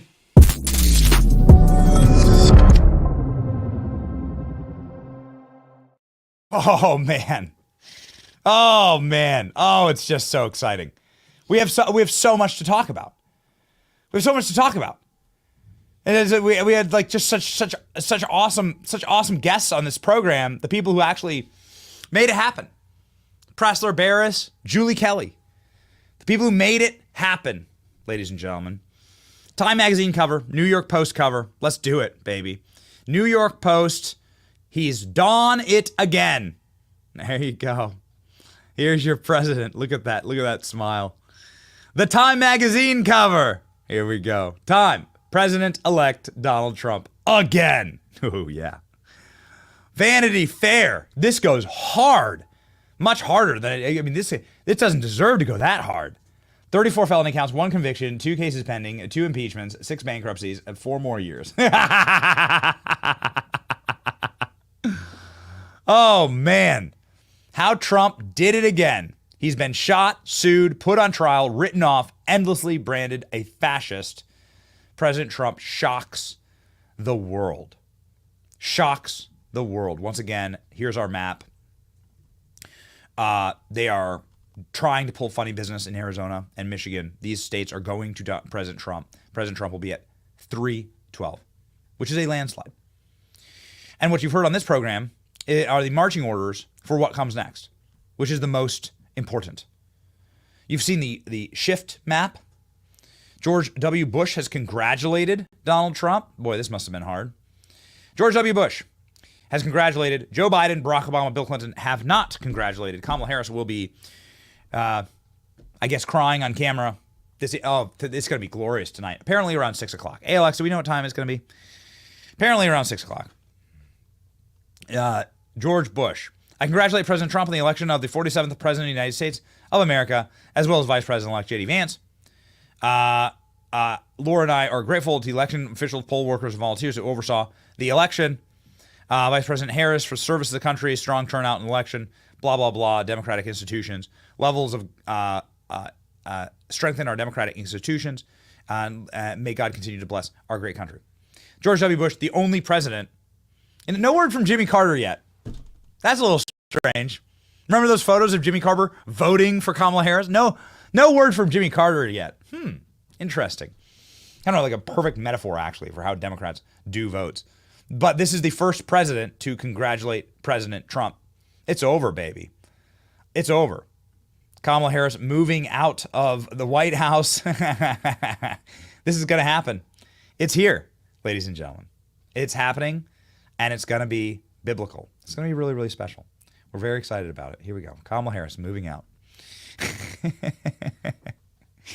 Mark Cuban is now apologizing to Elon Musk. Mark Cuban is apologizing and thanking Elon Musk. Jeff Bezos, now wait for everyone to kiss their ass. Andrew Yang is up crying about Elon Musk. All you had to do, Libs, was watch this show. We told you, you are going to create the most powerful and strongest enemy on earth. Put it up, Clint. You're going to create, and get me these Cuban tweets. Mark Cuban's like mewling all over X this morning. Andrew Yang, too. Jeff Bezos. They're all coming to kiss the ring, ladies and gentlemen. Oh, man. Kiss the ring. Congratulations to Elon Musk, who won a fair and square. Congrats to Elon as well. Godspeed. It's great to see. It's great to see. We accept it. Hey, man, we accepted like a bunch of Democrats on our side. Like a bunch of people, RFK Jr. said bad things, nasty things about Donald Trump before. It shows such incredible servant leadership to expand your part, to not hold a grudge, to have Megyn Kelly, the person who was the first TV personality to attack you live on TV in a public political setting, to have her as your closing argument. What does that say about Donald Trump? The magnanimity of Donald Trump. Look at this, Andrew Yang. One of the biggest damn mistakes was antagonizing Elon. He has done more for Earth, the electric cars, than any other human being. Why didn't you tweet it before, Andrew Yang? You're a billionaire, Yang gang. You're a Democrat. You ran for president. I think he wants to run for mayor of New York. Why didn't you say something before the election, you coward, you sniveling coward? They refused to invite Elon to the White House for the electric car summit. The dude invented the electric car. It's like having a light bulb summit and not inviting Thomas Edison, like having a plane summit and not inviting the Wright brothers. He freaking created the electric car industry, and the White House snubbed him because they didn't like his politics. Yeah. Ladies and gentlemen, Spirit Halloween is coming for the Kamala Harris accounts. One of my all-time favorite memes here. Kamala wins. Kamala wins was just having the entire Diddy list endorse her. That's it. That's all of Kamala wins. That was the only win. Okay, here we go. Jeff Bezos. You know what? It's big of people. It's big of people. Donald Trump reached across the aisle, went to people who hated him, and made friends of them. RFK will now be in charge of the FDA. RFK will now be in charge of Health and Human Services. RFK will now be in charge of how pharmaceuticals are pumped into our waters, our bloodstreams, our poisons are pumped into our food. Ladies and gentlemen, RFK has said some mean, very mean things about Donald Trump, and RFK's wife apparently was going to divorce him if he joined Donald Trump as vice president, but she's okay with what's currently going on. What am I trying to say here? J.D. Vance has said some nasty things about Donald Trump, right? The future is the future. The past is the past. Donald Trump's ability to reach out and to expand and to grow this movement, it's about addition, not subtraction. It's about addition, not subtraction. The left has been about subtraction. Every single policy position has, for the left, every single radicalized policy position on the left has been about subtracting people from their movement, eliminating people from their movement, until you have like this radicalized, psychotic, mentally ill core. Ladies and gentlemen. So here we go, Jeff Bezos. Big congratulations to our 45th and 47th president on extraordinary political comeback and decisive victory. No nation has bigger opportunities. Wishing Donald Trump all the success in leading and uniting America we all love. Watch them kiss his ass because they all need the federal government to protect their monopolies. That's what's actually happening here. I know I'm going to sound like Senk on the Young Turks, but that's what's actually happening with Jeff Bezos. You need the power of the state to protect the monopolies of Amazon internationally. These are international company, and the cloud computing and the businesses. Wait for the Google executives to come crawling over as well. Like Mark Zuckerberg's already called Donald Trump like the world's biggest badass, and said that he's not going to be involved in politics ever again. Well, if that's the case, why don't you stop shadow banning us on Instagram and Facebook, Mark? That's a battle for another day. Don't worry. We're ready to fight that battle. Believe that. Okay. Do we have breaking news? Yeah. What do we got? There it is. President Trump has won Michigan. Oh yeah, baby. We needed a couple extra. We needed a couple extra dance moves. Who calls it? Who called it? This was Fox, and then this one is from Associated Press. Oh, the Associated Press. Okay, fantastic. Ladies and gentlemen, our Trump wins stinger. I was looking for a dance move. Let's go.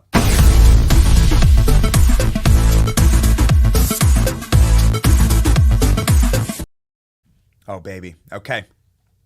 So much in the show. Such a slam-packed show. We've been live for 2 hours. We haven't even gotten started. We just freaking love you all so much. And it's so amazing. All these Titan billionaires are now on Donald Trump's side. Ladies and gentlemen, I am certainly not a rich man. But I have the advice of very wise men, and one of the wisest people a little while ago, a couple years ago, told me to invest in gold. Told me to get started right now.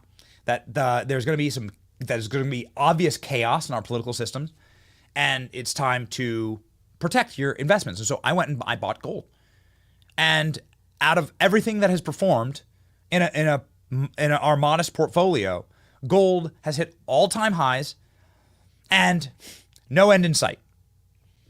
And I'm so happy about that investment because it's something physical. I have it. It's mine. And it has real commodity value, ladies and gentlemen. There's going to be ups and downs. Trust me, they got evil things planned. Make sure that you are set today. Invest with my friends at Allegiance Gold. Allegiance Gold has a 5 stars from TrustLink, A+ from the Better Business Bureau. Baby, they can lock you in, get $5,000 in free silver, by the way, with a qualifying investment today. Go to protectwithbenny.com, call 844-66-BENNY. Don't risk your financial future on some of the, just insanity out there. Make sure that you protect yourself today with protectwithbenny.com. That's protectwithbenny.com. Performance may vary. Consult with your tax attorney or financial professional before making an investment decision. Baby, we've made investment decisions. The country decided to invest in 4 more years of Donald Trump. And oh man, it's just glorious. A reminder that we told you yesterday morning that we may bring, this is how we started the show. Yesterday morning, we may bring about this moment once more. If only we all got out there and voted, then all of our work would create this moment once again. And well, ladies and gentlemen, I bring you 2024's version of this. Oh, it's great. Oh my gosh, just let it roll. It's perfect. Into my veins. Look at them go. Oh man, cry more. Again, it's a miracle they're not burning the flags. We'll take it. Thank you for your conscientiousness, for not actually lighting the flags on fire. Insanity. Oh, so much fun. Oh yeah, baby. We're not going back. We're going back to the future. Here we go. Kamala supporters crying. They're literally sobbing. Big, salty tears. We did it. We filled up our cup with the salty tears. Oh, that's my favorite one right down there. The dude crying into his hands. You're not a man. You're no man. You are no man. A line from the Lord of the Rings, right? Some good Lord of the Rings memes out there, actually. Jerry, didn't we have a Lord of the Rings meme from yesterday? Can we load that up? Oh, it was glorious. For Peanut. Look at this guy. Talk about no nuts. Can you imagine sobbing for Kamala Harris? Can you imagine crying for Kamala Harris? Could you literally imagine?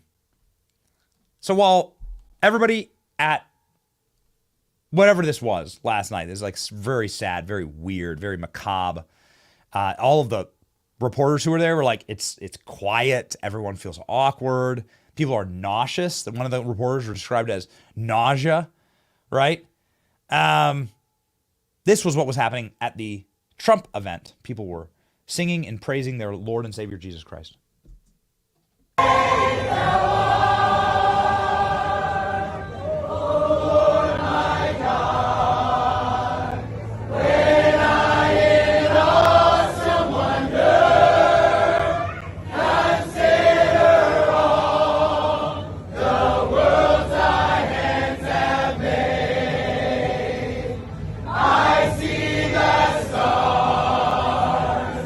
I hear the rolling thunder.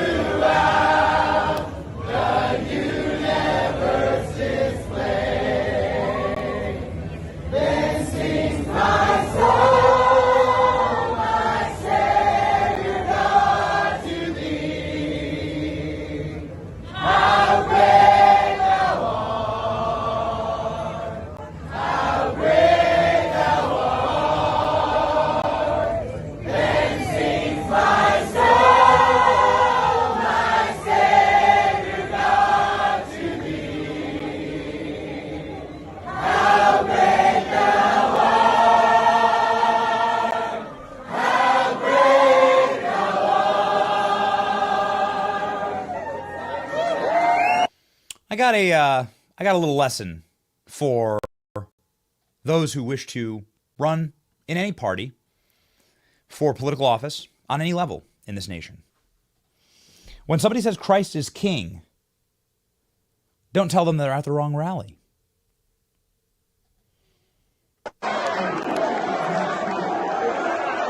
Here's the moment that Donald Trump won inside of the event from last night.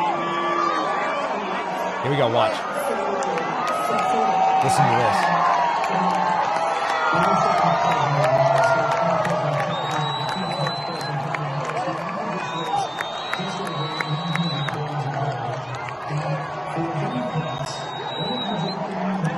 President Trump wins. Oh man, Donald Trump at his victory party last night. We've been we've had a wild show here. Maybe we shouldn't have booked any guy. We had too much to crystallize in this moment, and too much to like talk about. We were like too amped up. It's too exciting. Donald Trump. This will forever be remembered as the day the people regained control of their country. But we're going to do it in every way. This will forever be remembered as the day the American people regained control of their country.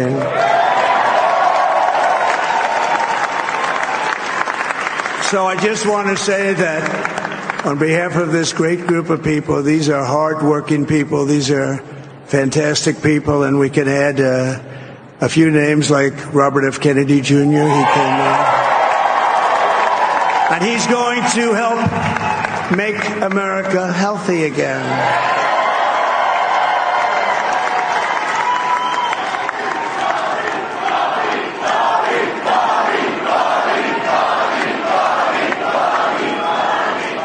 And now he's a great guy, and he really means it. He wants to do some things, and we're going to let him go to it. I just said, but Bobby, leave the oil to me.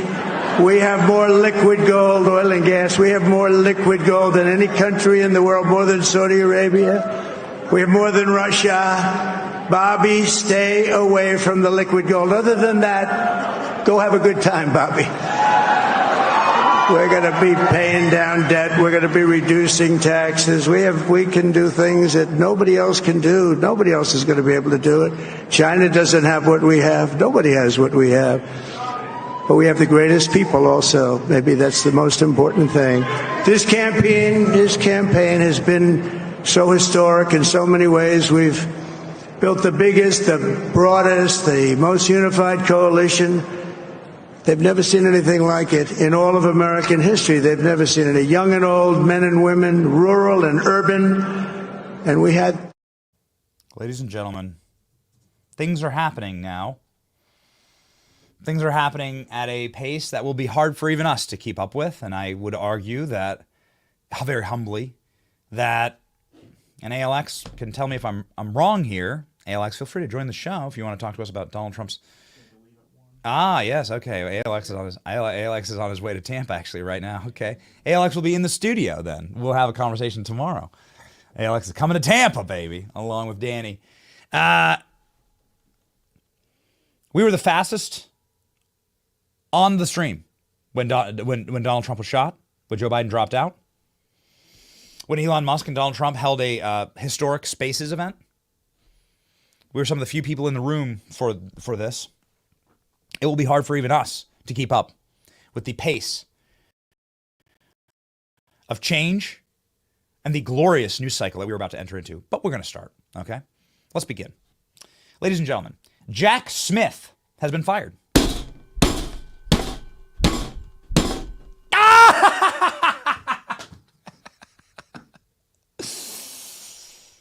According to Fox News, the DOJ can now confirm that Jack Smith will be gone before Trump is sworn in. They confirmed that Jack Smith's cases will all be dropped.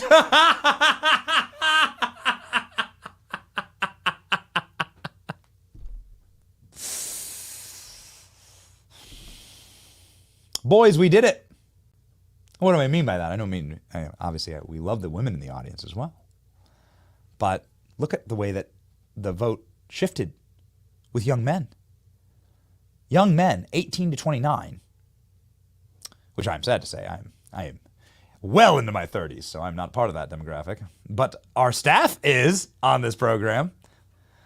Killer Klein and Eric the Artist are in that demo. Shifted 30 points to Trump. The bro vote was real.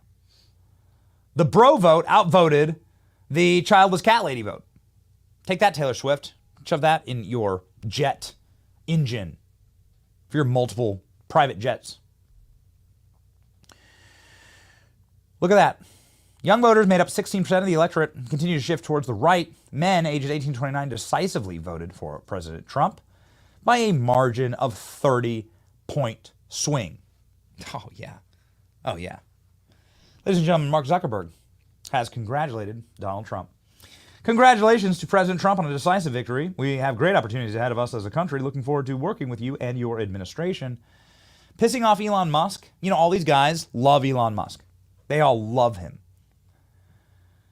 Pissing off Elon Musk is the single dumbest move. And there's a lot of very dumb moves. It's very hard to make that list. But pissing off Elon Musk is the single stupidest move that ever happened in American politics. Elon Musk was a Democrat. Elon Musk brought Tulsi together, RFK together. Elon Musk brought Joe Rogan of the world, Dana White and all of these people and all the ecosystem around him. That was all brought together by Elon. Elon was the man through the wall. There's always a first man through the wall. This is what I'm talking about. These vote totals. Boy, oh boy. People need to start asking some questions here. This is what we're talking about. We were the first one out of the gate last night. We were saying, wow, very strange how 20 million Democrat voters just disappeared in an election. Well, I thought this was the most important election of our lifetime. Weren't you going to save democracy? Clearly, if you actually had these votes, they would have shown up, right? You've radicalized these people enough. Zoom in here. Totally uniform and valid vote totals. John Kerry, 59. Obama, 69. Obama, 65. Hillary Clinton, 65. Joe Biden, 81. Kamala Harris, 66. Yeah. One of these things is not like the other. One of these things doesn't belong. Oh, man. It was a glorious night. This is my favorite clip of the night. My favorite clip of the night. Kamala Harris, how well did she do? Well, Jake Tapper and Anderson Cooper were on TV and were looking at the county-by-county performance as to how well Kamala Harris did in contrast to Joe Biden. And guess what they found? Here we go. So you asked, are there any places that the vice president is overperforming Joe Biden in 2020? So we could show you that as well. We just bring that out here. Harris overperforming in 2020. Holy smokes. There you go. So let this go away and see if there's anything on the east side there. Literally nothing? Literally nothing. Literally not one county? Literally nothing? Tapper, having to fight back tears, chew his words as he says, this is the greatest political comeback in American history. Here we go. And Anderson, it is hard to think of a political comeback that is actually more significant than this one. I'm tempted to say Richard Nixon, but that really falls short of what Donald Trump has achieved. Yeah, I mean, winning not just the electoral votes, but the popular vote as well. The greatest political comeback ever, winning the popular vote, the electoral vote. Oh, you know, we got the salt. We got salty libs. Libs were salty yesterday. They were crying. They were seething. Ooh, sorry about that.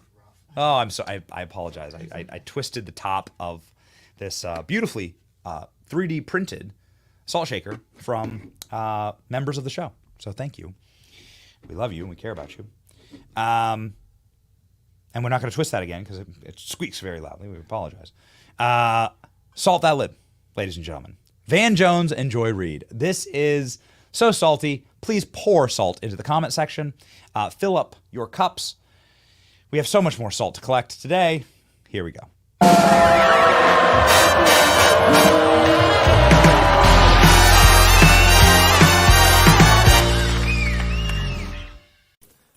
there are African American women who know a little bit about being talked down to and know a little bit about having their economic dreams crushed, who tried to dream a big dream over the past couple of months. And tonight they're trading in a lot of hope for a lot of hurt. And they were hoping that maybe this time, one of their own could be seen as worthy. And once again, they were facing rejection. And that hurts.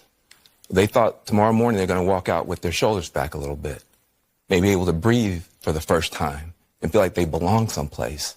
They did everything that they knew how to do. And it's going to be harder than it should be tomorrow for them to hold their heads up. And they're not the only people who are hurting tonight. If you're a parent of a trans kid, your child's face was used as a springboard to power for somebody. That doesn't feel good. There are going to be people tomorrow, we're going to be handing clothes at the dry cleaners to people who don't have papers. There are going to be people who are going to be cleaning your teeth tomorrow who don't have papers.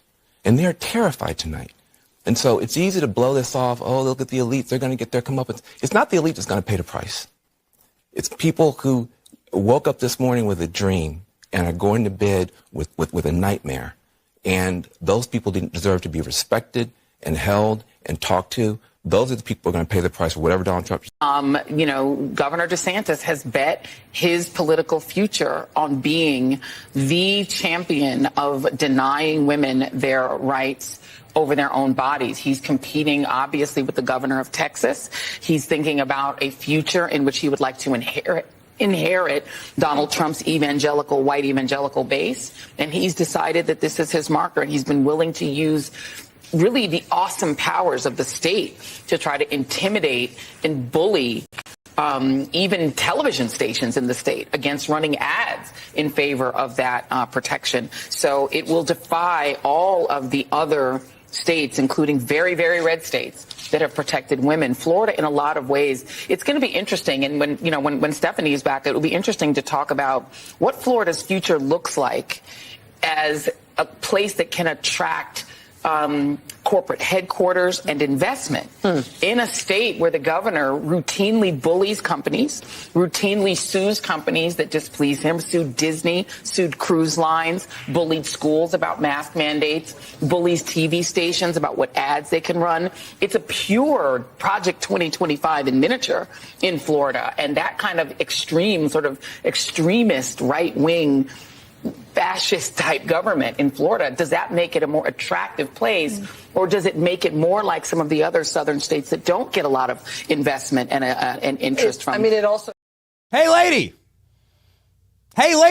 if you hate this country so much, there's going to be free flights out of here. You can just hop on one. If you hate it, it's an awful place to live. It's a terrible place to live, you see. It's so bad, actually, that tens of thousands of Latinos in Texas decided to make the state redder than it's ever been in my lifetime. Here's the difference in Texas between 2020 and 2024. I can't stop looking at this. This is the demolishing of what Barack Obama has tried to rig and build. The goal of the Democrat Party has been to flip Texas purple. If they can flip Texas purple, then you can ply away a couple dozen electoral votes. I think 34. How many electoral votes for Texas? I think 34. You can ply away those votes and make it really, really quite hard for a Republican to win a national election. And it's backfired. It's backfired so spectacularly.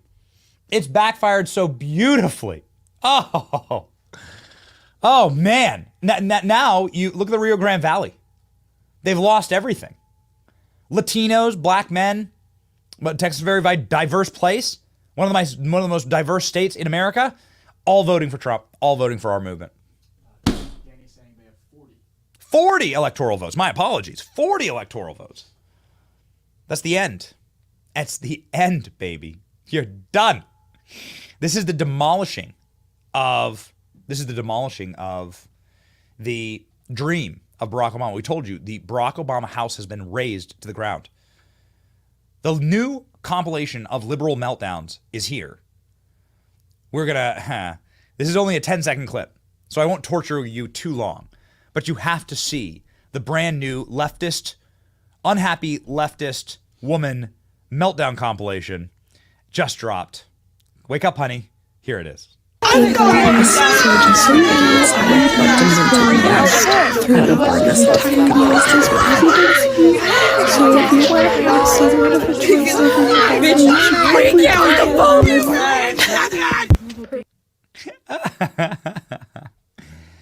Into my veins. Come on, I collect your salt. We're the salt collector. Jack Smith news has now broken. Let's go, baby. We have some news about special counsel Jack Smith, this man right here. Donald Trump said recently that he would fire Jack Smith, quote, within 2 seconds of taking office. Well, we found out that he may not have that opportunity. The reason is that the Department of Justice, where Jack Smith works, cannot prosecute a sitting president. Fox News is told that Jack Smith will be gone from his post as special counsel, meaning the cases will be gone before Trump takes the oath of office at noon on January 20th. This is the documents case, though that was dropped already by Judge Eileen Cannon back over the summer, and it's on appeal, but also this case for Trump's alleged efforts to try to overturn the 2020 election. So given the fact DOJ policy says you cannot prosecute a sitting president, expect Jack Smith's cases to be done. The last case, and I'll end on this, is that Atlanta case that deals with the 2020 elections. That's a local Georgia case. We've seen over the last year how that has played out with Fani Willis, Nathan Wade. That has many problems, many different delays. So the bottom line for my story to all of you right now, Donald Trump's legal problems have essentially all gone away since he won last night. Harris. It's the greatest timeline. It's the greatest timeline. I can't stop watching. Guess who they're blaming for all of this?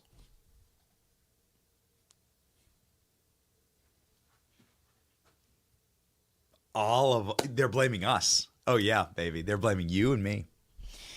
We are to blame for this current moment in American history. Yeah, not them attacking our children, attacking our freedoms, attacking our families, attacking our liberty, not them trying to take away our free speech and push fascistic Orwellian rules on all of us, poison our food, lock away political prisoners, and rip a president off the ballot and then try and kill him. Not that. Not opening the border to murderers and rapists to come into this nation and do unspeakable evil. Not that. Not the Satan worship or anything. Not them being evil lizard people. Not that. That's not what destroyed their movement. No. Not them constantly, regularly, consistently ignoring the will of the people. Like the voter ID poll that I showed you, 85% of the country wants voter ID. It needs to be the first thing we do. First thing we do, mandatory voter ID. You can't vote in a federal election without an ID. The end. That ID needs to be checked through, okay? First thing we do. I'm going to push. I'm going to push hard, okay? The show's got some friends. We got some friends, all right? Let me know in the comment section what you want to see as first priority. Because now, ladies and gentlemen, it's looking like Republicans are going to keep the House. Republicans have a 97% chance of keeping the House of Representatives. So clean sweep, baby. Proud to play a note in all this. We love you, the chat. We love you. Here's Mika Brzezinski melting down about our show and what we do here, saying that, well, we are now the predominant cultural force in America. Let's go. A lot of very legitimate discussion here about how Democrats lost this. Yep. But I just got a text from a member of Congress saying, something else we need to look at is how people are turning to social media, podcasts, and other non-traditional sources for their news, and also news stations that aren't news. And I canvassed in all of the battlegrounds. I was shocked by the amount of misinformation voters were truly repeating back to me. Truly shocked. I do believe this is what caused the collapse of the Democrats nationwide. You cannot win when people believe lies. But I mean, I think that's fair too. Yeah. Okay. Name one. Name a lie that we've said to our audience. Name one. Go. Sometimes sometimes in breaking news environments, we get stuff wrong. You literally hear me talking with my producers all during the show. We get things right. If we say something wrong, we correct it immediately. Immediately. We've never lied to you. We have never lied to you. Hey, crazy Xanax lady. Hey, like Chardonnay mom. Mika.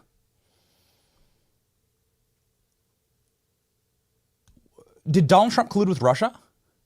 Answer. Go. Is Donald Trump a felon? Answer. Go. Is 75% of the country Hitler, Nazi, fascistic garbage? Go.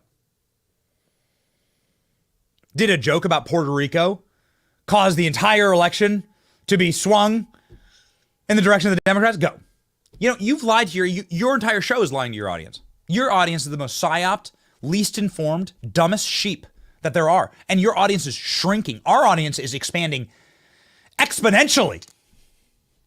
You know why? Because we bring on people like Scott Pressler, Rich Barris, and Julie Kelly, who've been telling you the truth about what's going to happen in this moment for years.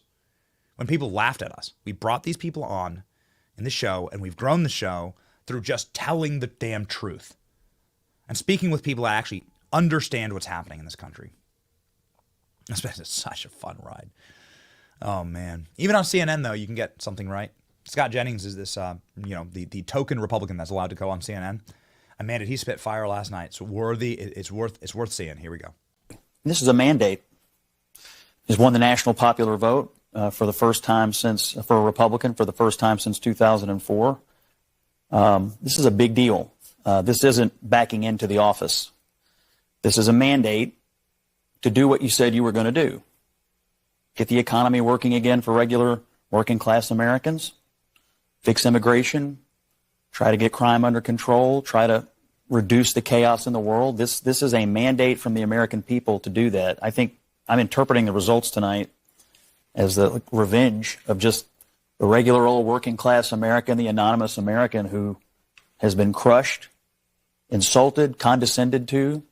They're not garbage. They're not Nazis. They're just regular people who get up and go to work every day and are trying to make a better life for their kids, and they feel like they have been told to just shut up when they have complained about the things that are hurting them in their own lives. I also feel like this election, as we sit here and pour over this tonight, is something of an indictment of the political information complex. I mean, we've been sitting around here for the last couple of weeks, and the story that was portrayed was not true. I mean, we were told Puerto Rico was going to change the election. Liz Cheney, Nikki Haley voters, women lying to their husbands. Before that, it was Tim Walz and the camo hats. Night after night after night, we were told all these things and gimmicks were going to somehow push Harris over the line, and we were just ignoring the fundamentals. Inflation, people feeling like that they were barely able to tread water at best. That was the fundamentals of the election. And so I think that both parties should always look at the results of an election and figure out what went right and what went wrong. But I think for all of us who cover elections and talk about elections and do this on a day-to-day basis, we have to figure out how to understand, talk to, and listen to the half of the country that rose up tonight and said, we've had enough. What a profound and beautiful speech. What a perfect crystallization of this moment that we were living in. What bang-on analysis. Man, it's been an exciting and wild ride. We have so much more winning to do. Yeah, you're gonna get sick of winning. Oh, baby. If you wish to join us on this ride, please consider signing up for the Benning Brigade, and please consider supporting the program if you can. Hopefully, we'll have some extra money in your back pocket. We all will, I think, with the Trump presidency. But you can support our work. You can sign up to become a member.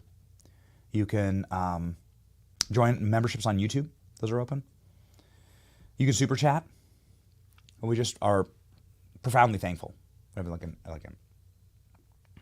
this like feeling of deep thankfulness in this current environment, because, well, we show up for you and you show up for us. We had the number one news stream last night on all of YouTube, the biggest social media platform in the world. And it's incredibly humbling. And so we do our best to bring it every single time. It's been a wild ride. There's been a lot of days where it's been tough to do the show because some days just suck. Donald Trump's got a mugshot. Donald Trump's going to jail. Donald Trump's been convicted. Donald Trump felonies. Some days suck, man. You know. But then they're like, then you realize, you realize the point of discipline. You know, the purpose of discipline is to be able to see the reward when you go through the pain. And there is no growth without pain. And there is really no appreciation for where you are unless you go through something to get there. And so this, ladies and gentlemen, is where we are today. We have the CEO of Apple, Tim Cook, praising Donald Trump on X, of all places. Here we go. Congratulations, President Trump, on your victory! Exclamation point. We look forward to engaging with you and your administration to help make sure the United States continues to lead and be fueled with ingenuity, innovation, and creativity. Amazing how all these tech billionaires are running to the man that they all worked to censor, deplatform, and rid from their tech tools. Yeah. The days of darkness, the dark ages are over. The golden era starts now. Thank you for being there through all of it with us. It's been profoundly exciting and the ride of a lifetime. We're not going to quit. We're just getting started. Ladies and gentlemen, our verse of the day. The light shines in the darkness has not overcome it, from John 1:5. Well, that's about perfect, isn't it? That's just absolutely perfect. So here we go. The crystallization of our movement, what it means, spoken by the high priest of populism, Tucker Carlson, in the greatest Trump ad that never hit TV. Well, because it was made by us, because it was made by the internet. And it was put together, and it's a moment in time that, it's a moment in time right now where those who are faithful and those who fought and those who challenged the darkness, we've seen the light, ladies and gentlemen. Some of us never left it. Here we go, ladies and gentlemen, taking us away, the Tucker Carlson voice of a movement, okay? And it's been an honor to be on this trip and journey with you. God bless you. It's your boy, Benny. See ya. Millions of Americans sincerely love Donald Trump. They love him in spite of everything they've heard. They love him often in spite of himself. They love Donald Trump because no one else loves them. The country their ancestors fought for over hundreds of years has left them to die in their unfashionable little towns, mocked and despised by the sneering half-wits with finance degrees but no actual skills who seem to run everything all of a sudden. Whatever Donald Trump's faults, he is better than the rest of the people in charge. Donald Trump, in other words, is and has always been a living indictment of the people who run this country. That was true when Trump came out of nowhere to win the presidency, and it's every bit as true right now. Trump rose because they failed. It's as simple as that. If the people in charge had done a halfway decent job with the country they inherited, Donald Trump would still be hosting Celebrity Apprentice. But they didn't. Instead, they were incompetent and narcissistic and cruel and relentlessly dishonest. They wrecked what they didn't build. They lied about it. They hurt anyone who told the truth about what they were doing. That's true. We watched. America is still a great country, the best in the world, but our ruling class is disgusting. A vote for Trump is a vote against them. That's what's going on in this country.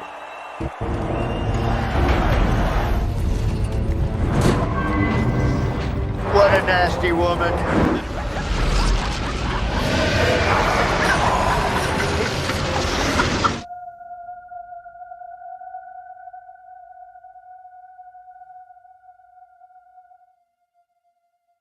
For Peanut.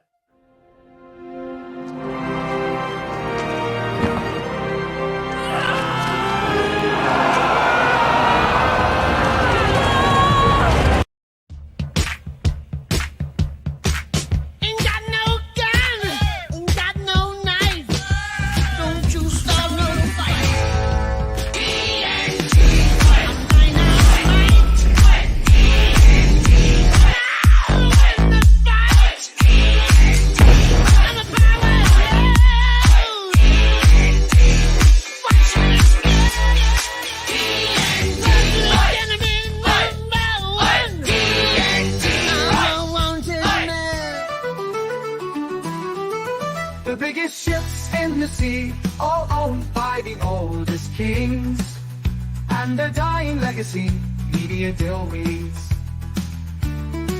Soon will the Benny Show come to mind, the salt from Libs for fun.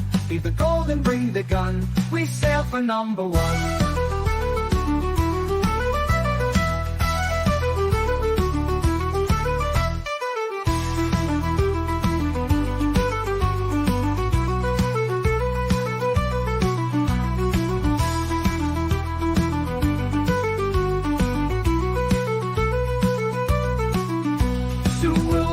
Show come to mind, the salt from Libs for fun. Leave the gold and bring the gun, we sail for #1. The biggest ships in the sea, all owned by the oldest kings.